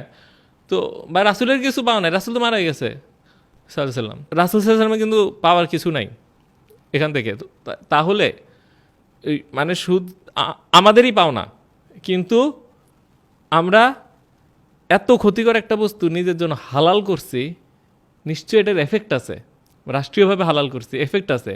সে এফেক্টটা কোনো অর্থনীতিবিদ কেন দেখায় না? এই প্রশ্নটা যখন আমার মাথায় আসে তখন আমি চিন্তা করলাম আইদার ইসলামী ফেথকে রং হইতে হবে অথবা সুদকে ভালো হইতে হবে, একসাথে দুইটা সম্ভব না। সুদও খারাপ, ইসলামও সত্য, এটা সম্ভব। সুদ ভালো, ইসলাম সত্য, হয় ইসলামকে ত্যাগ করতে হবে, না হয় আমি সারা জীবন যে অর্থনীতি শিখছি সেখানে একটা গ্যাপ ছিল, গ্যাপ আমাকে বের করতে হবে। সেখান থেকে অনুসন্ধান করতে করতেই আজকে এই পর্যায়ে পর্যন্ত আসা, এবং এইটার পিছিয়ে দীর্ঘ শ্রম আছে। এবং আজকে আমার অনেক বইও আনতে বলছিল যে অনেকে জানতে চাবে যে আপনার এই সব কিছু যদি আমি বই আকারে একটা আলোচনার মধ্যে পাইতে চাই, তো সেই বইগুলা আপনারা আমার নাম দিয়ে সার্চ করলে আশা করি পাবেন। আজকে আনতে পারি নাই ব্যস্ততার কারণে, তো তাহলে আর কি জিনিসগুলো খুব ভালোভাবে বুঝবেন। আচ্ছা, এবার ওই প্রশ্নটার উত্তর দিই। আমি আসলে এক প্রশ্ন তো দিই একটু, তো সেটা হচ্ছে যে ইনভেস্টমেন্ট কোথায় করব। সবচেয়ে ভালো হয় যদি আপনার বিশ্বস্ত কোনো পার্টনার পান, তার সাথে যদি ইনভেস্ট করেন, সেটা হচ্ছে কি যে 1 নম্বর। এখন অনেকে বলেন যে ওইরকম বিশ্বস্ত পার্টনার নাই, তো সেই ক্ষেত্রে এই বর্তমানে কিছু অর্গানাইজেশন আছে, একটু চেক করে দেখবেন যে তারা ক্রাউড ফান্ডিং করতেছে। ক্রাউড ফান্ডিং কি, প্রত্যেকের থেকে একটু একটু করে টাকা নিয়ে আমি ম্যানেজার হয়ে একটা ব্যবসা করতেছি, আমি ম্যানেজমেন্ট ফি নিচ্ছি, আর যেই তোমাদের লাভটা সেটা প্রত্যেকে একটু একটু করে দিয়ে দিচ্ছি। তো এখন আমাদের দেশের মানুষ যেহেতু অসৎ, এটা নিয়ে আপনারা অনেক একটু নিজের পক্ষ থেকেই আর কি গবেষণা করেন। আমি যদি একজনের নাম বলি, হয়তো তিনি বর্তমানে সৎ, 10 বছর পরে খারাপ হয়ে গেল, তখন কিন্তু এটাকে রেফারেন্স পয়েন্ট হিসেবে, তো আমি বলবো যে একটু নিজের একটু সতর্ক হয়ে দেন। আর আসলে যে শেয়ার ব্যবসায় যে ইনভেস্টমেন্ট, আমরা যদি শেয়ার বাজারে ইনভেস্ট করি সেটা কতটা মানে হালাল বা সরি ইস্যু আছে কিনা, মোটা দাগে শেয়ার বাজারে যে ইনভেস্টমেন্ট সেটা একটা ক্রাউড ফান্ডিংয়েরই অংশ। তো মানে বিশেষ করে আইপিও, এবং আমরা যে শেয়ার লেনদেন করি এটা সেকেন্ডারি মার্কেট, এটা সরিয়া ইস্যু সরাসরি নাই। কিন্তু যেটা সমস্যা সেটা হচ্ছে স্পেকুলেশন যখন করি, যে শেয়ার নিয়ে যখন আমরা খেলা শুরু করি, জুয়ার মতন শুরু করি। হ্যাঁ, ট্রেডিংটা যখন আমরা ওই ইনভেস্টমেন্ট হিসেবে করি না, স্পেকুলেশন হিসেবে করি। এই কথাটা ওয়ারেন বাফেটও বলছে, ইনভেস্ট ডোন্ট স্পেকুলেট। আমরা ভাবি এই যে এটা উপরের দিকে উঠতেছে, হ্যাঁ উঠবে, কিনে ফেললাম, বেচে ফেললাম, এই যে ইয়েটা আমরা রিয়েল ইনভেস্ট করতে চাই না। আমরা ভাবি যে এটা একটা ম্যাজিক মেশিনের মতন, টাকাটা দিব জুয়ার মতন ম্যাজিক মেশিন করে টাকাটা, এইভাবে যে এই ধরনের ইনভেস্টমেন্ট হয় এটা হবে না। লং টার্ম ইনভেস্ট করতে হবে, একটা কোম্পানির ফান্ডামেন্টালস দেখে বুঝে শুনে এই কোম্পানিতে ইনভেস্ট করবেন। সেই কোম্পানি যদি নিজে কোনো হারাম ব্যবসা না করে, নো প্রবলেম। এখন আপনি একটা ব্যাংকের শেয়ার কিনে বলেন আমি তো শেয়ার মার্কেট থেকে কিনছি, কোনো অসুবিধা নেই, বা আপনি কেরুয়ান কোম্পানির তো শেয়ার বেচে না, যাই হোক যদি ব্যস্ত কিনে বললেন যে না কোনো অসুবিধা না, এটা না, কোম্পানির ব্যবসা হালাল হতে হবে। এই ক্ষেত্রে অনেকে বলে আচ্ছা কোম্পানি তো সুদের কিছু লেনদেন করে বা ঋণ নেয়, বা আপনার কোম্পানির পোর্টফোলিওতে নিজেই হয়তো সুদের সাথে কিছু কিছু সম্পৃক্ত আছে, সেই ক্ষেত্রে কি আমি হালাল হবে কিনা।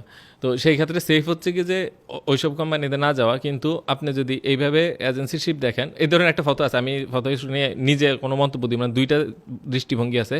অনেকে বলে না ওই কোম্পানিকে ভালো করার নিয়তে, এবং যখন ভোট দিব এই ইস্যুটাকে তুলব এই নিয়তে আমি কিনতেছি। যদি 50%-এর কম হয় সে সুদের সাথে লেনদেন, এবং মূলত ব্যবসা হয় যে কিছু সুদযুক্ত আছে, তো আমার ইন্টেনশন এটা, আমি এই সুদমুক্ত চাই, কিন্তু আমার উপর ডিরেক্টর বোর্ড চাপাই দিছে, সো এটা আমি অনিচ্ছাকৃতভাবে নিচ্ছি। কিন্তু ওভারঅল যেহেতু এটা একটা ব্যবসা, সো আমি ব্যবসা ইনভেস্টর হিসেবে আছি।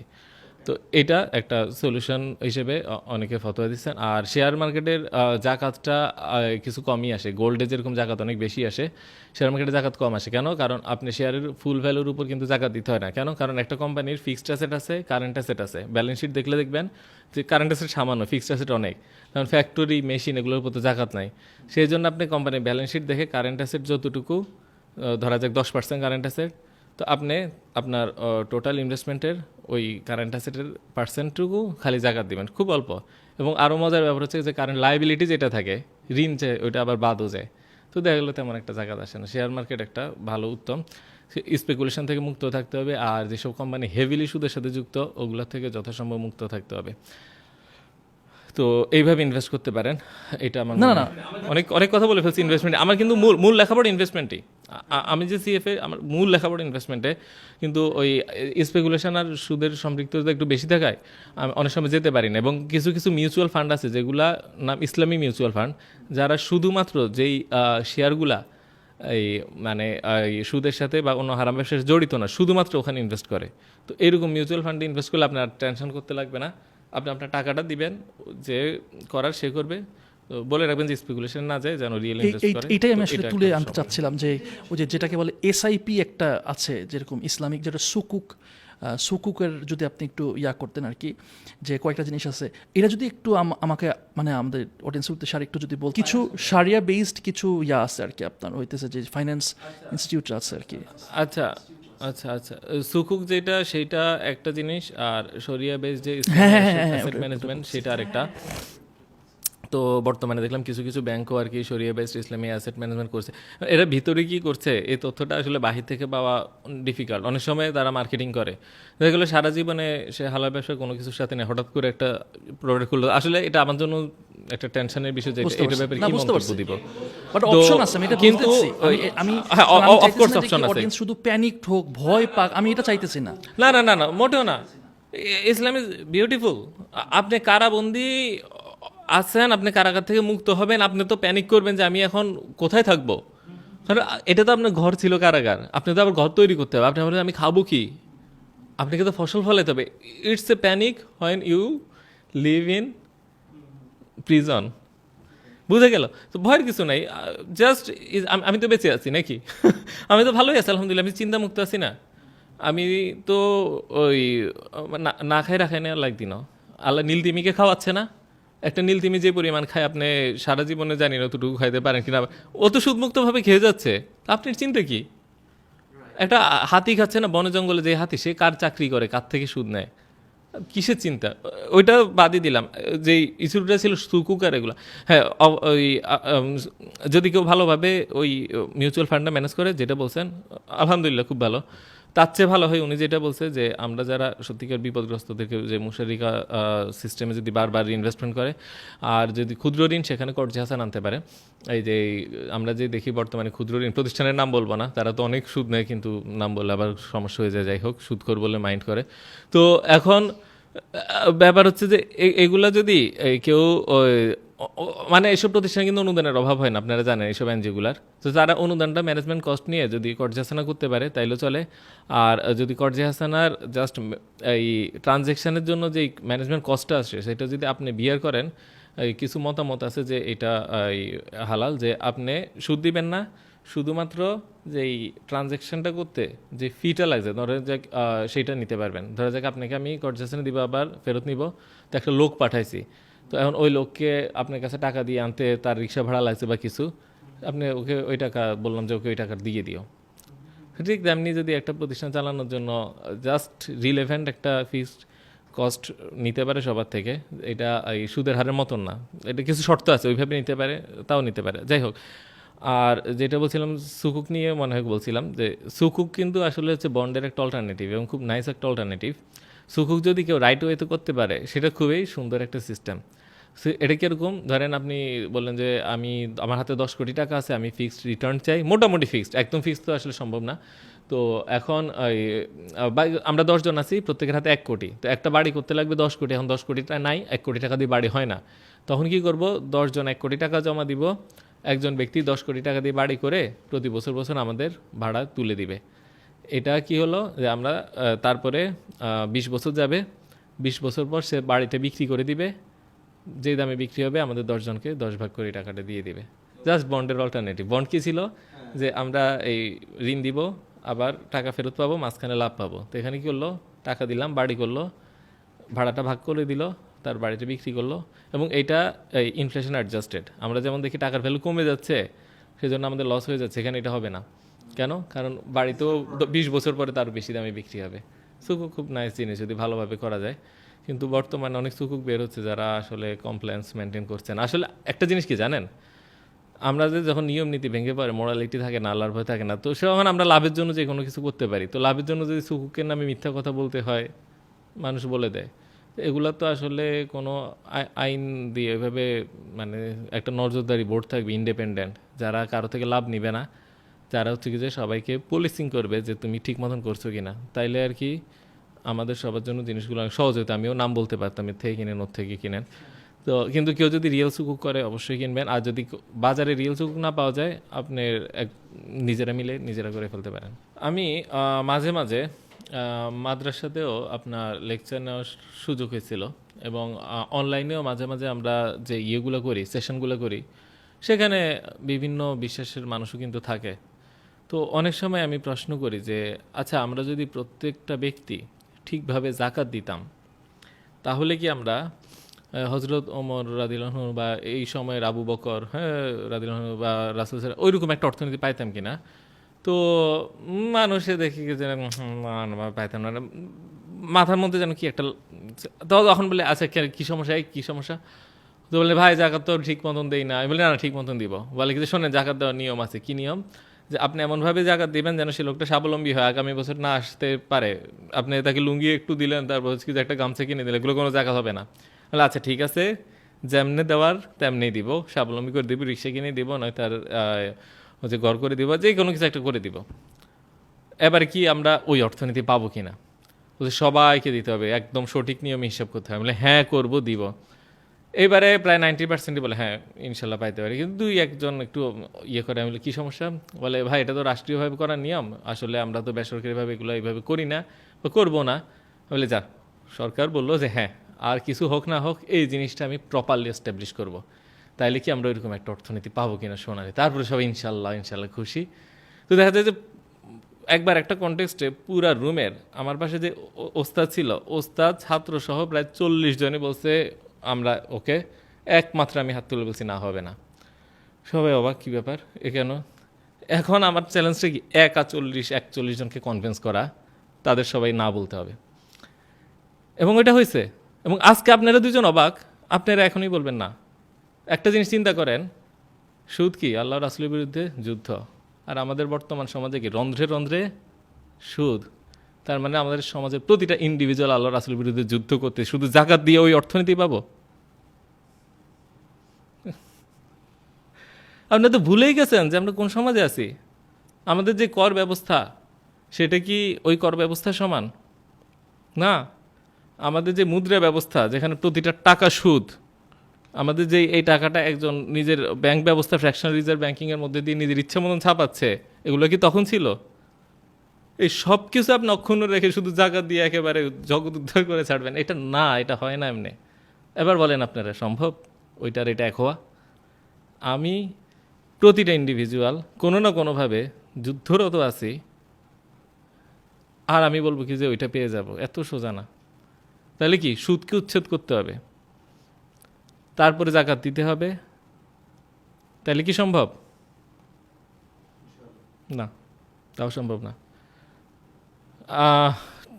আমরা যে কর ব্যবস্থা, যে আমরা যে আয় কর, সেটা মুসলিম শাসকরা নিত না। এবং যে ভ্যাট, একটা দরিদ্র লোকও কিন্তু ভ্যাট দিতে হয়। একটা রিক্সাওয়ালাও যখন লাখ সাবান কিনতে যায় তাকে ভ্যাট দিতে হয়। সে যখন ফোনে কথা বলে তার জন্য তাকে চার্জ দিতে হয়।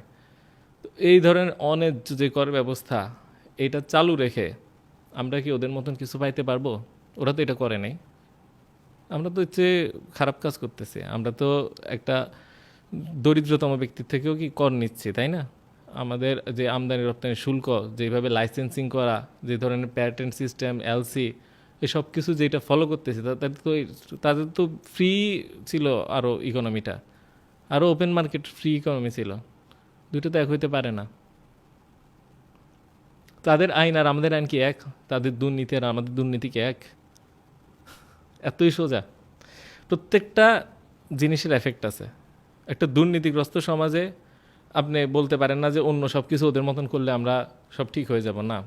এটা বলতে পারেন যে হ্যাঁ দুর্নীতির পিছে আপনার দারিদ্র একটা কারণ, হ্যাঁ জাকাত না দেওয়া একটা কারণ, আমি অস্বীকার করছি না। এখন যে পরিমাণ চুরি দেখতেছেন, যদি আমরা ঠিক মতন জাকাত দিতাম চুরি আরও কিছু কমতো।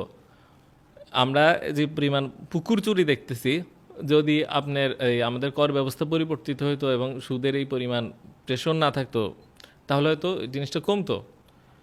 ধনী দরিদ্রের যে পার্থক্য সেটা কমতো। কিন্তু আপনি কি বলতে পারেন যে আসলে আমরা যদি অন্যায়কে শাস্তি না দেই তাইলে আসলে বা প্রপার শাস্তি না দিই, বাংলাদেশে আসলে যারা বড় বড় অন্যায় করে চুরি করে শাস্তি তো খুবই কম পায়, তাই না?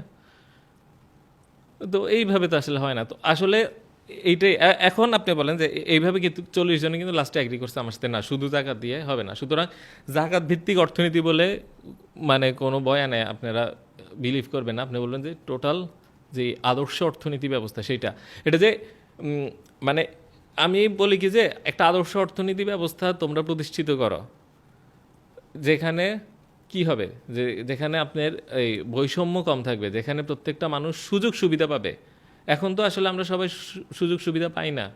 আমরা তো যেই কোন পরিবারে জন্মাই অনেকটা তার উপরে নির্ধারিত হয়ে যায় যে আমরা কি চাকরি করব, কি পরিমাণ আমাদের সমাজে ইনফ্লুয়েন্স থাকবে, কে আমার কথা শুনবে, কে শুনবে না। আজকে যদি আমার 1000 কোটি টাকা থাকতো, আমার কথা মানুষ শুনবে না মানে পারলে লিখে রাখবে, এই অবস্থা করতো। কিন্তু আমার চেয়ে আরও জ্ঞানী কিংবা ওই 1000 কোটি টাকার চেয়ে মালিকের চেয়ে আরও অনেক জ্ঞানী মানুষ যদি কথা বলে, কত মূল্যবান কথা বলে সেটা কেউই শোনার লোক নাই।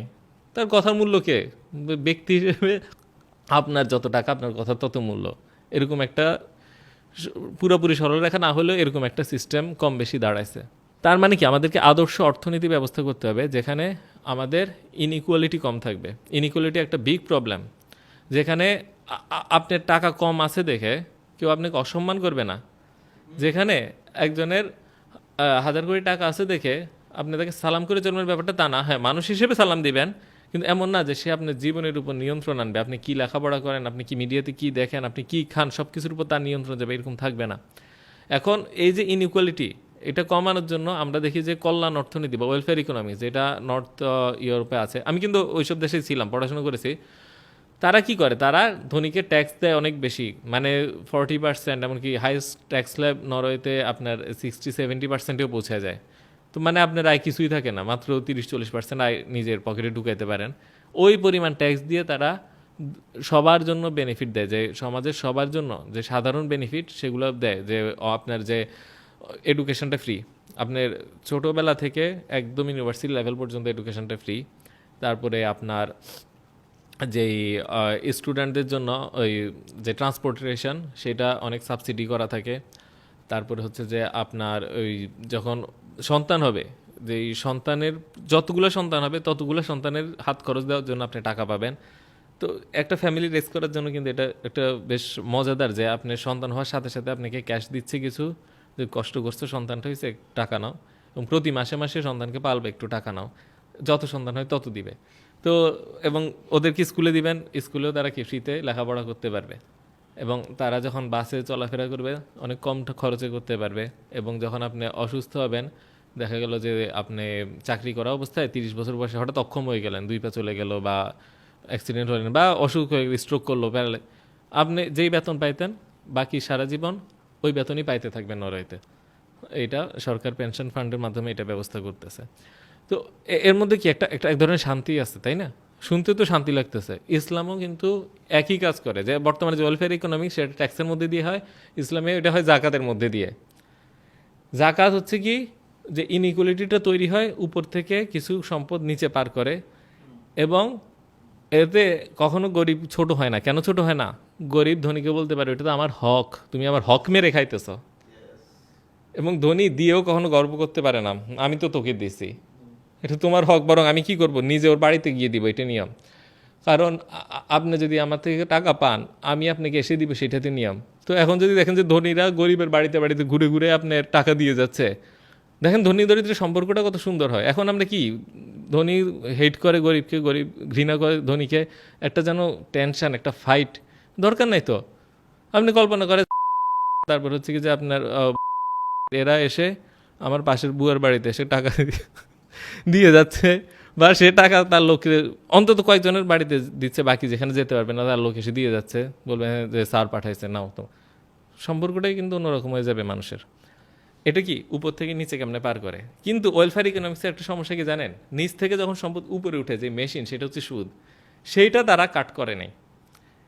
এইখানে আবার ইসলাম এটাও কাট করছে। ইসলাম বলছে যে নিচের থেকে সম্পদ উপরেও যাইতে দিব না, আবার উপর থেকে সম্পদ যেন নিচে যায় সেটারও ব্যবস্থা করব। এবং শুধুমাত্র এগুলো এস্টাবলিশ করে নাই, এই জাকাতকে ইসলামের মূল 5 স্তম্ভের একটা দিয়ে দিছে। মানে অর্থনীতি ইসলামে কত গুরুত্বপূর্ণ, আর কোনো ধর্মে কিন্তু এটা পাবেন না। আপনি অন্য কোনো ধর্ম পাবেন না যেখানে বলতেছে কি যে পুরা ধর্ম দাঁড়ায় আছে যে 5 পায়ের উপর, তার মধ্যে একটা হচ্ছে কি যে ওয়েলথ ডিস্ট্রিবিউশন ঠিক করা। গরিবের প্রতি কতটা, মানে গরিবের জন্য কিন্তু আসলে এতটা ইয়ে করা যে আমার ধর্মের 5টা অংশের একটা দিয়ে দিছি গরিবের জন্য, এবং এটা ধনীর হক, দুঃখিত, এবং এটা গরিবের হক, ধনী এসে এসে দিয়ে যাবে, এরকম সিস্টেম। শুধু তাই না, সুদকে ইসলাম শুধুমাত্র হারাম করে নাই, বলছে সুদ যে নিবে সে জাহান্নামে থাকবে চিরকাল, এবং এটা যুদ্ধের মতন অপরাধ আল্লাহ রাসূলের বিরুদ্ধে। তাইলে কতটা ইম্পর্টেন্ট করছে ইসলাম এই জিনিসটাকে। এবং যে কর ব্যবস্থা এবং ইসলামের যে এই লেনদেনের নীতি, এগুলো যদি দেখেন সেটাও দেখবেন যে খুব ডিসেন্ট্রালাইজ। যে এখন আমরা যেরকম এই মানে প্ল্যান দেখি যে আমরা একটা জিনিসের পণ্যের দাম নির্ধারণ করে দিই, এই কয়েকটা কোম্পানি লাইসেন্স পায়, এরাই খালি লেনদেন করতে পারে, বাকি সবাই হচ্ছে কি যে এদের থেকে কিনতে বাধ্য, বারবার এরা প্রফিট করতেই থাকে, এসব সিস্টেম নাই। এবং গ্রাম থেকে শহরে যেই পণ্য আনা নেওয়া, এটাও যেন ফ্রি হয়, এটা নিয়ে ইসলামের বক্তব্য আছে। এবং যেখানে আনসার্টেনটি আছে, যেমন এই আপনি নিজেও শিওর না যে পণ্যের ভিতর কি আছে, ধরা যাক আপনাকে কি বলবো, যে আমি বলবো যে এই পুকুরে একবার জাল ফেলবো, এটা যা মাছ উঠে ওইটা তোমার কত টাকা দিয়ে কিনবা, এই যে এই ধরনের টেনশন, এই ধরনের আনসার্টেনটি, যে একজন ঠকে যাবে, এটা পর্যন্ত নিষিদ্ধ। এইরকম একটা সিস্টেমে তো আমরা থাকতে চাই যেখানে আমার সন্তান এতিম হয়ে যদি থাকে, কেউ তার সম্পদ ভক্ষণ করবে না, কারণ কোরআনে কি বলছে, সম্পদ ভক্ষণ করা আগুন ভক্ষণ করার সমান। এবং আমি জানি যে আমার এতিম সন্তানকে দান করা হচ্ছে সর্বোত্তম দানগুলোর একটা, এবং তার মাথায় যদি কেউ আদর করে হাত বুলায়, সে পুরাটা চুলের সমান নাকি। এইরকম একটা সমাজে কি আদর্শ সমাজ না, যেখানে আমি নিশ্চিন্ত, আমি যদি মরি আমার সন্তানকে নিয়ে কোনো টেনশন নাই। আমি যদি দরিদ্র হয়ে যাই, বিকলাঙ্গ হয়ে যাই, আমি জানি দানের টাকা, জাকাতের টাকা আমার কাছে আসবে, আমার হক হয়ে গেছে। সমাজে যত ধনী ব্যক্তি বাড়বে আমি তত খুশি হব। কেন? আমি আমি তত বেশি পাবো। ধনী দরিদ্রের মধ্যে ভালোবাসার সম্পর্ক সৃষ্টি হয়ে যাবে। এরকম একটা সমাজ কি আপনার কাছে শুনতেই তো ভালো লাগতেছে, তাই না? কিন্তু ওটাকে আমরা টক্সিক করছি, অনলাইনে গালিগালাজ করি ইসলামের নামে। আল্লাহ মাফ করক, রাসূল সাল্লাল্লাহু আলাইহি ওয়াসাল্লাম তো সাহাবীরা তো গালিগালাজ করা তো মনে হয় না কোনো সোয়াবের কাজ বলে কোথাও কোনো হাদিসে দেখছেন যে রাসূল গালি দিচ্ছে। কিন্তু অনলাইনে যদি ইসলামিস্ট নামে যারা মানে অ্যাক্টিভিটি চালায়, অল্প কয়েকজন বাদে প্রচুর গালিগালাজ করে, গীবত করে, ট্রল করে, এটা তো আসলে একজন অমুসলিম কি দেখে মুসলিমের কাছে আসবে? আমরা খালি চিৎকার করে যদি বলি সুদ খারাপ, সুদ হারাম, এই হারাম, এটা করা যায় না, ওইটা করা যায়। আপনার যে একটা সুন্দর ছবি আছে, যে একটা সুন্দর ব্যবস্থা আছে, এটা যদি পৃথিবীর কোনো এক কোণে এস্টাবলিশ করে ফেলতে পারি, তারপরেই চিন্তা করেন যে বর্তমান যে এস্টাবলিশ সিস্টেম, এটার বিরুদ্ধে ওইটাই যুদ্ধ হয় কি না, এবং সবাই ওটাতে চলে যাইতে চায় কি না। এবার বুঝে গেল যে আসল যুদ্ধ কোনটা, আর নকল যুদ্ধ কোনটা, আর বিপরীত শক্তি কোনটা। এবং আমি লাস্টে তার একটা কথা বলতে চাই যে আমি এই নিয়ে যতগুলা ইকোনমিক মডেল, মানে ইকোনমিক যেই মানে ইসলাম নিয়ে যদিও কথা বলছি, ইসলাম থাকাটা নেসেসারি না।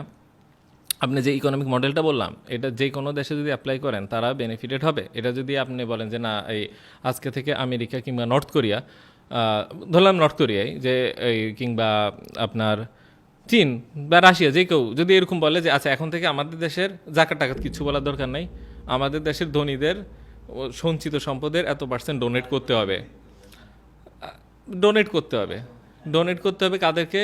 এই ক্যাটাগরিকে। এই ডোনেশন দিয়ে কিন্তু রাস্তাঘাট নির্মাণ করা যাবে না, এই ডোনেশন দিয়ে ব্রিজ, মসজিদ, কালভার্ট কিচ্ছু নির্মাণ করা যাবে না, মাদ্রাসা নির্মাণ করা যাবে না, কিচ্ছু করা যাবে না, একমাত্র সরাসরি হাতে টাকা দিয়ে দিতে হবে। ওকে, আমি কিন্তু ইসলামের নাম কিছুই বলি নাই, জাস্ট সে বললো আমি ডোনেশন সিস্টেম চালু করছি, তারপর কি আজকে থেকে সুদ নেওয়া যাবে না। রাশিয়া বললো হ্যাঁ রাশিয়াদের আজকে থেকে সুদ নেওয়া যাবে না। ব্যাংক লেনদেন কেমন হবে? ব্যাংক লেনদেন হবে কেন্দ্রীয় ব্যাংকে সবার অ্যাকাউন্ট থাকবে, এক অ্যাকাউন্ট থেকে আরেক অ্যাকাউন্ট ট্রান্সফার করে দিবে, কেন্দ্রীয় ব্যাংকের টাকা সরকার নিজ অর্থায়নে কর্মচারীদের বেতন দিয়ে দিবে। আমরা সবাই কি সব ধরনের লেনদেন করব, আমরা বিদেশ থেকে রেমিটেন্স পাঠাবো, আমরা গ্যাসের বিল দিব, ব্যাংকের লকারেও জমা রাখবো, এলসিও খুলবো, কোনো সমস্যা নাই, খালি ঋণ নিব না। একটা ঋণমুক্ত দেশ। তারপরে কি, যদি কেউ ক্ষুদ্র পর্যায়ে ঋণ নেয়, ছোটোখাটো ঋণ নেয় ভাই বন্ধুর থেকে, তারপরে সমস্যার কারণে, সৎ মানুষ কিন্তু সমস্যার কারণে ঋণ দিতে পারছে না, জাকাত এসে তাকে বেল আউট করবে, জাকাত টাকাতে কিছু বলা দরকার নেই, তাকে ওই যে ধনীদের সম্পদ বা থেকে বেইল আউট সিস্টেম করবো, হ্যাঁ বেইল আউট করবো বাস। আমাদের দেশে যদি কেউ এতিম হয়ে মারা যায়, ওর সম্পদ খাইলে তাকে কঠোরভাবে আমি শাস্তি দিব। আমাদের দেশে যে দান করবে, দানের মধ্যে শ্রেষ্ঠ দান হবে বিধবা, এতিম এবং অসহায়দেরকে দান। এবং আমাদের দেশে যদি একটা গরিবকে আরেকজন খাইতে নিরুৎসাহিত করে, তাকে বলবো এটাই তুমি অন্যায় করছো, শুধুমাত্র নিরুৎসাহিত করছো, এটাই অন্যায়। এইরকম একটা অর্থনীতি যদি রাশিয়া হয় এবং যদি মার্কেটটা হয় এমন যে মার্কেটে কেউ বাহিরের ইনফ্লুয়েন্স করবে না, মার্কেট হবে ফ্রি, যে প্রত্যেকে নিজের মতন করে লেনদেন করতে পারবে, কোনো একটা নির্দিষ্ট গোষ্ঠী সব লাইসেন্স নিয়ে তারাই সব ব্যবসা করবে, এটাও হবে না। এবং সেই দেশে এই আপনার চুরি দুর্নীতি এগুলো কঠোর শাস্তি দেওয়া হবে। এবং সেই দেশের মানুষ একজন আরেকজনকে গালিগালাজ করবে না, গীবত করবে না, একজন আরেকজনের পিছে অযথা শত্রুতা হিংসাও করবে না, অধিক সম্পত্তির লোভও করবে না, এবং দান করাটাকে মনে করবে জীবনের একটা সেরা পাওনা। ফরগেট ইসলাম, ওই দেশে আপনি যাইতে চান কিনা? কে যাইতে চায় না? ওইটাই তো আদর্শ। এই আদর্শটাই তো আমার দরকার। এবার সেটা ইসলামের নামে আসুক কি নামে আসুক, ওইটা তোমার ব্যাপার। তুমি মুসলিম না হইতে পারো, just I am building A model, look at this, implement this, I guarantee যে সারা বিশ্ব তোমার দিকে তাকায় থাকবে যে এইটাই তো সেরা। আমরা একবার বলি ক্যাপিটালিজম, তার বলি এটা এই সমস্যা, একবার বলি কমিউনিজম ওই সমস্যা, আরেকবার মিশ্র এটা তো এই সমস্যা। আমরা নিজেরাই জানি এগুলো সবগুলোই সমস্যা আছে। তো একটু দেখো না অন্য একটা মডেল দেখো, হারানোর তো কিছু নেই। তুমি নিজেই স্বীকার করতেছো আমার এই মডেলের সমস্যা আছে, তার একটা মডেল নিয়ে দেখো, পারলে একটা ছোট দামে চালু করো। এটাই আমার প্রস্তাব। Thank you so much Riya, যে আজকের এই ডিসকাশন থেকে আমরা প্রত্যেকে যদি এখান থেকে নিজেরা একটু করে চেষ্টা করতে পারি, আমি যেই অবস্থায় থাকি না কেন, আমি একা অথবা আমরা দলগতভাবে বন্ধুরা মিলে অথবা কলিগসরা মিলে দেশে থাকি বিদেশে থাকি, নো প্রবলেম, আমি কৃষিকাজের সাথে যুক্ত থাকি বা আইটির সাথে, বা ক্ষমতার শীর্ষে থাকি কিংবা ক্ষমতার নিম্নে, রাইট। নো প্রবলেম, যে জায়গায় থাকি না কেন, সে যদি সেখান থেকে একটু চেষ্টা করি যে আমি কি আমার অবস্থার পরিবর্তন চাই কিনা, আমি কি সামগ্রিক অবস্থার কিছুটা পরিবর্তন চাই কিনা, সেখান থেকে যদি একটা এফোর্ট রাখার চেষ্টা করি, ইনশাআল্লাহ আমাদের মনে হয় আমাদের এই ডিসকাশনটা তাহলে যেমন অ্যাটলিস্ট আমি যদি এইটা করি যে ভাই আমি অ্যাটলিস্ট সুদ নিব না, এটাই তো আমি ইন্ডিভিজুয়ালি করতেই পারি। কারণ অনেকে আছে হয়তো বা আমরা সুদ নিচ্ছি জেনে না বুঝে, অ্যাটলিস্ট এটাও যদি আমরা করতে পারি, that can be a first step. And then আস্তে আস্তে ধীরে ধীরে হয়তো বা আরো আর আমাদের কাছে দোয়া করে আল্লাহ সহজ করে দিবেন, সহজ করতে হবে ইনশাল্লাহ ইনশাল্লাহ। আর আমি দর্শকদের জন্য একটা কথা বলতে চাই, সেটা হচ্ছে যে আজকে যা কিছু শুনলেন, এরপরে আপনার সামনে দুইটা রাস্তা, শুনলেন খুব মজা পেলেন, একটা লাইক বা কমেন্ট করে ভুলে গেলেন, অথবা আপনি এটা মাথায় রাখলেন এবং সারা জীবন চিন্তা করলেন যে কিভাবে আমি কল্যাণের পথে একটা পা হলেও বাড়াবো। এই দুই রাস্তার মধ্যে কোন রাস্তায় যাবেন সম্পূর্ণ আপনার সিদ্ধান্ত এবং আপনার জবাবদিহিতা, সেটা আপনিই ঠিক করেন তো কি করবেন। অলরাইট, সো আল্লাহ আমাদের কল্যাণের দিকে নিয়ে যাক। আর আজকের এই ডিসকাশনের যদি আরো ইনডেপথ আমরা জানার চেষ্টা করি, যেগুলো মোহাম্মদ পাটোয়ারি ভাই বহু বছর ধরে লিখে আসছেন, তার লেখা প্রায় 8টি বই অলরেডি অ্যাভেলেবল। সেই বইগুলো যদি আপনারা দেখতে চান, ডেসক্রিপশনে সেগুলোর লিঙ্ক দেওয়া থাকবে। সো রিকোয়েস্ট করবো সেগুলো নিয়ে আরো দেখুন, আরো জানুন। সো থ্যাংক ইউ এভরিওয়ান এতক্ষণ ধরে আমাদের সাথে থাকার জন্য। দেখা হবে নেক্সট এপিসোডে। আসসালামু আলাইকুম।